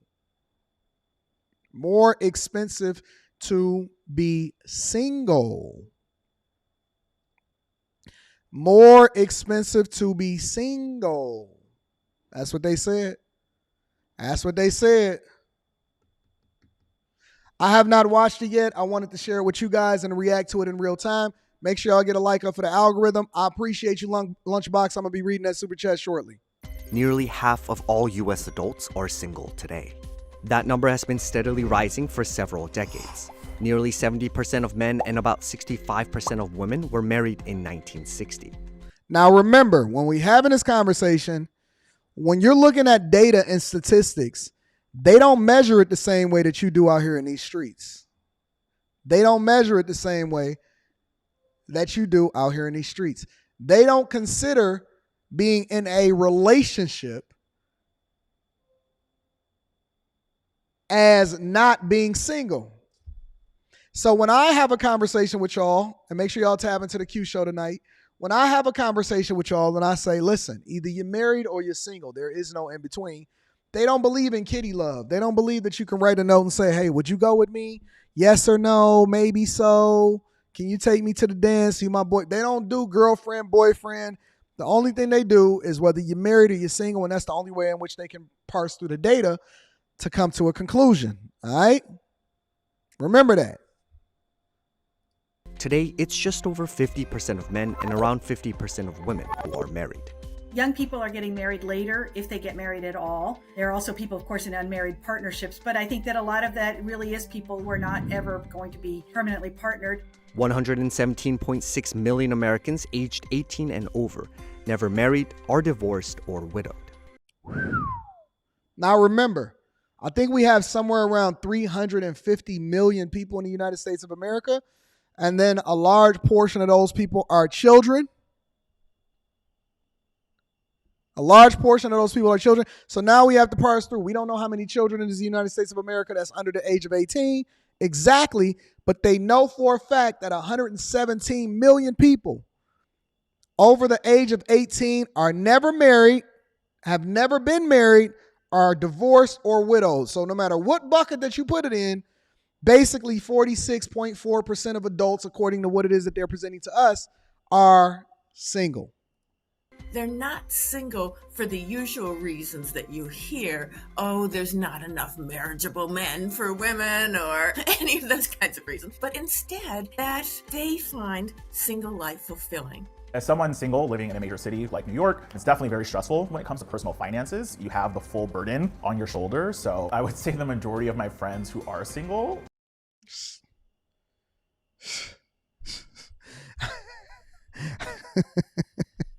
I don't know whether to parse this through and make an educated guess or hypothesis about why he's single or not. I don't know whether I should be making an educated guess about why this man is single. This man said it is hard for a pimp out here when you're trying to get that money for the rent. It's hard out here for a pimp when you're trying to get that money for the rent. Let me rewind that real quick. Give me a second. Find single life fulfilling. As someone single living in a major city like New York, it's definitely very stressful when it comes to personal finances. You have the full burden on your shoulders. So I would say the majority of my friends who are single and live alone, they're very stressed about the cost of living. A 2023 survey revealed that the top 3... As a grown man, I'm going to just be honest with you, family. I am never going to be stressed about the costs that's associated with being single. That's just me. I come from a different era. I'm from a different space. I'm in a whole nother world. And I am a man that has been married for the past 19 and a half years, going on 20 years. I will be married for 2 decades plus since I was 22 years old. Let me tell you something, bro. As a man, I will never, ever be worried about, because you can lower your lifestyle, fam. I can go and get a roommate. I'm a regular person just like everybody else. I make regular money just like everybody else. I can go and get a roommate. I'm never going to be interdependent on somebody else. That don't mean that you're not going to work. That don't mean that you can't contribute into the household. That don't mean that I'm not vetting you effectively as far as being equally yoked, but I'm not going to depend on you for my survival. Never. Stressors for single Americans, excluding Gen Z, were all financial. 39% said they were stressed about the general state of the economy. 38% said it was their long-term financial future, while 35% blamed the effects of inflation. So everybody is complaining about money. For single people, male, female, everybody is stressed about money. There's a lot of consternation, especially at early ages and later ages, with being single and independent, and how much you might need to ask others for help, both as an optional idea or as a literal idea to ensure you're going to be okay. So what's causing so much financial anxiety among single Americans? Singles tax is a newly coined term referring to the financial burdens that are uniquely incurred by single people. I definitely think there is a singles tax. It's much more expensive to be single than to be in a relationship. If you're single and living alone, you don't get the economies of scale. So instead of having a partner to split expenses with, you cover everything yourself. So basically, let me tell you what they're saying. They're saying it's a singles tax. I've never heard of this before in my entire life. This is the first time that I've ever heard of it. The first time that I've ever, they're saying it's a single, but you know how they're explaining it? They're breaking it down like a black tax. Have you ever heard of the black tax? The black tax isn't a real tax, right? The black tax is more or less like an expectation based off of how society standards are within that particular culture. So let me give you an example. An example of a black tax is, if I make it and I become successful, it's now my responsibility to come back and get my family and buy my mama a house and all of this other type of stuff. It's now my responsibility to be able to loan all of my people money, right? It's now my responsibility to come back to the hood and make sure that I show love and get back to the people and all of that, right? That's the idea of a black tax, and that you then feel guilty of going by yourself, and instead of you evolving based off of the people that you surround yourself with, you now become indebted to the people that then want to take credit for your success, as though we all don't have an individual life to live. And now they're trying to say it's a singles tax, right? And so the singles tax is, well, you don't get as many benefits because you can't have an economy of scale. You can't then leverage having a person that is living with you to benefit financially as a result, because it is much easier for 2 people to pull their weight than 1. Let's continue. You cover everything yourself. Take a look at South Carolina, which ranks right in the middle among all states in terms of cost of living. MIT calculates that the typical expenses for 2 working adults with no children total around $47,483 a year. By contrast, a single adult with no children has estimated expenses of $29,880 annually. So they're saying that the more that you have, as far as 2 people, the cheaper it then becomes for you to be able to live a regular American life. Single person have to spend basically $30,000 in order for them to be able to do the same thing as 2 working adults that then bring in multiple streams of income and it only costs you an additional $18,000, according to what this is saying, in that particular state for you to be able to do the same things and survive. So then you become interdependent on each other and you save a lot of money as a result of it and being in a relationship or AKA married. This is what they're telling you. Now, they're not adding in context, lifestyle, dating. You want to live in a big house. You don't want to minimize your expenses and all of this other type of stuff. I don't know what they're using in order to justify this calculation, but we just going to use what it is that they're saying as a talking point in order to illustrate our point, all right? That means a single individual has at least $6,000 more in expenses per year compared to individuals who are splitting their bills with their partner. I have to cover all of my living expenses, medical costs.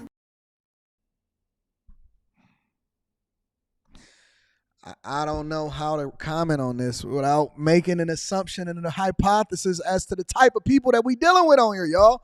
Hold on.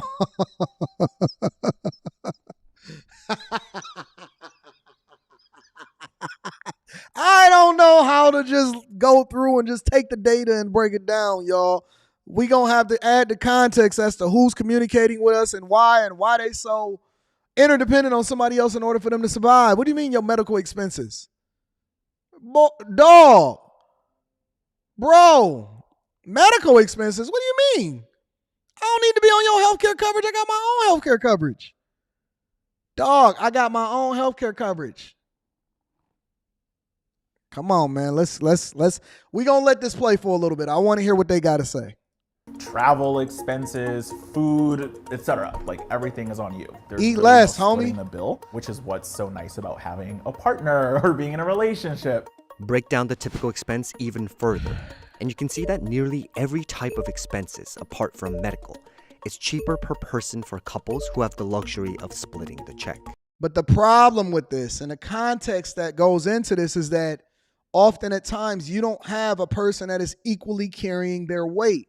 So then it becomes more burdensome for the guy, often at times who makes the majority of the money in a relationship, to then have to carry the other person. And so how does that work out? Because then you're just basically on a retirement plan and you can work part-time and still get the benefits of being in a relationship. See, this is the part that they don't explain to you. They don't give you the additional context. Shout out to you. I'm definitely going to be reading that super chat shortly.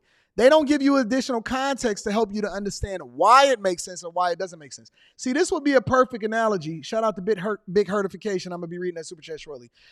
They don't really give you the context by saying, well, the burden is really on the man because then the woman decides that she want to have children.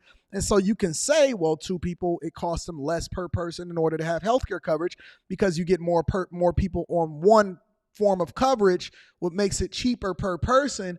But then if one person is carrying the majority of the burden in order to make sure that their healthcare coverage is taken care of, then the other person is not saying that they want to contribute into the household. How does that then justify for you then being able to make sure that you're taking care of things from an economies of scale perspective, right? This is the context. This is why you need people to understand how the system works and how money works. See, if everybody made the exact same amount of money, if me and you, right, you make $100,000 a year, I make $100,000 a year, and we both are contributing equally, meaning that you're on my healthcare coverage, but you didn't need healthcare coverage, but all of our money go into one pot, then we can start to have that conversation. But see, the problem in these conversations and the reason why it's so difficult for us to have this in truth, not your truth, not my truth, but in truth, is because for most of y'all, what's yours is y'all's, but what's hers is hers. So I can't tell you as a person that coach people on a regular basis, how many people that I run into or how many people I have a conversation with. And the guys say, man, I would want for my girl to retire. He plans on working for the rest of his life. And I say, okay, well, what is she bringing to the table and how much money is she making? And how does that contribute into what it is that you're looking to do as far as retirement long term? And he said, oh, I don't worry about her money. She could do whatever she wants with her money. But then he has the additional cost and burden in order to carry her through in healthcare coverage and feeding her, additional heating costs. The house got to be bigger. Now they want kids. all of this stuff, right? And so when we talking about being successfully married or successfully in a relationship, single people don't truly understand that economy of scale when it comes to it because they don't have the full context of what it takes in order to be successfully married. When I say on the other channel, when I had a conversation, and I say, no, I need your whole paycheck. It's not that I need it. It's that what being successfully married looks like, considering that you want all of the benefits, is that you're going to have to be an equal contributor in some way, shape, or form, and we're not going to divide that by saying that you can do whatever it is that you want with your money. Everything goes into one pot, and that's a true economy of scale. But see, everybody don't want to do that because you want to live traditionally when it comes to the roles, but you don't want to live traditionally when it comes to the finances and responsibility, because true economy of scale is that it all goes into one pot so that we can then divide it based off of what our needs are, and then we all going forward as far as what it is that we're trying to accomplish as a unit. But if I'm pulling you and you pulling the other way because you doing what you want to do instead of doing what it is that I've given you a vision for, then you don't then become the beneficiary of my greatness when I then get to a certain point in life. I'm just telling you the truth. I'm just telling you the truth. And this is the problem that we have in society today because they don't truly understand what being successfully married is. Successfully married is all encompassing. It's not just based off of love. It's not just based off of money. It's not just based off of children. It's not just based off of religion. It's based off of a mindset of understanding a vision that needs to be executed and everybody playing a part. Because let me just tell you something, just like in any job, just like in any organization, and just like for any team, one weak link can sink the whole thing, and that's the risk that you take. It can be beneficial. It can be exponentially beneficial if you truly understand what being successfully married is. And it could be incredibly burdensome on the other end of the spectrum if you don't.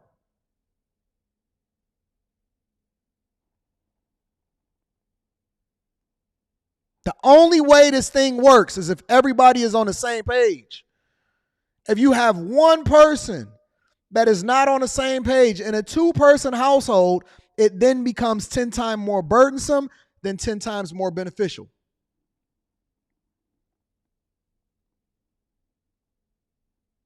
It's the truth. It's the truth. That's a fact. We don't need to watch this whole video in order for me to give you the sauce. We just need it as a reference point in order for me to really be able to give you the understanding that you need so that you can make a better decision. It's not whether you should be single. It's not whether you should be married. It's if you decide to go down either path, I want you to have the understanding as to why you should or shouldn't do it. That's the game. That's the game. If she not on your team, then you need to trade her in. If she 40 and she putting up a big zero, a big fat goose egg, trade her in for 220s. Oh, they don't like that part. Don't worry about it. Make sure you tune into the Q show tonight. If she 40 and she putting up a goose egg and she not actually adding value into your life, and please don't tell me the value that she brings is based off of when she open up her legs. We can get that from anywhere. If she 40 and she putting up a goose egg, a big fat zero when she get on the court, trade her in for 220s. You'll be happier at least as a result of it. It can't cost you too much more than what this goose egg is costing you. If she 40 and she putting up a goose egg, trade her in for 220s. You didn't hear that from me. You didn't hear that from me. Let me tell you something, man. If you don't consider this the most entertaining morning show on the face of the earth, you are absolutely positively out of your mind. Make sure y'all tune into the Q show tonight. Let me get these super chats popping off so I can read it and tell y'all what's going on out in these streets. Jeremy Bradford says 2 out of the big 3 will leave Michigan. Watch. Aaron says, would you rather be a product manager or a UX manager? Just took a product management class and I like both. UX. You can't tell me because I'm biased towards UX because I'm a UX evangelist. That's what I do for a living, right? So you got to take that with a grain of salt. I'm always going UX. I think that UX is always going to be the future. Shout out to Lunchbox 45 with the 1 ball dropping it off. I appreciate you. Big hertification in the building. Hold on. Says, on the immigration tip, I asked the Venezuelan roofers putting a roof on my home, why is everybody coming to America? He said the U.S. government is there giving everyone money and said, if you make it, we will give you papers.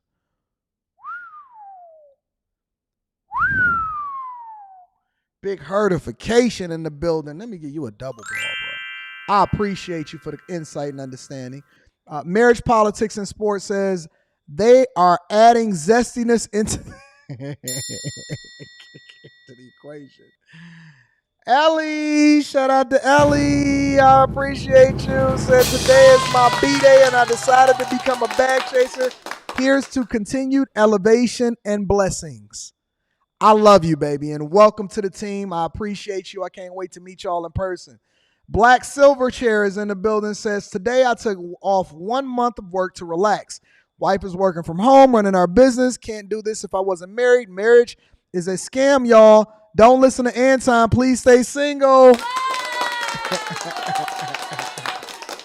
Shout out to Black Silver Chair in the building. Aaron says, their math and VOC rationale seems off. They need to ask better questions and let that lead to their mathematical assumptions / boundary conditions.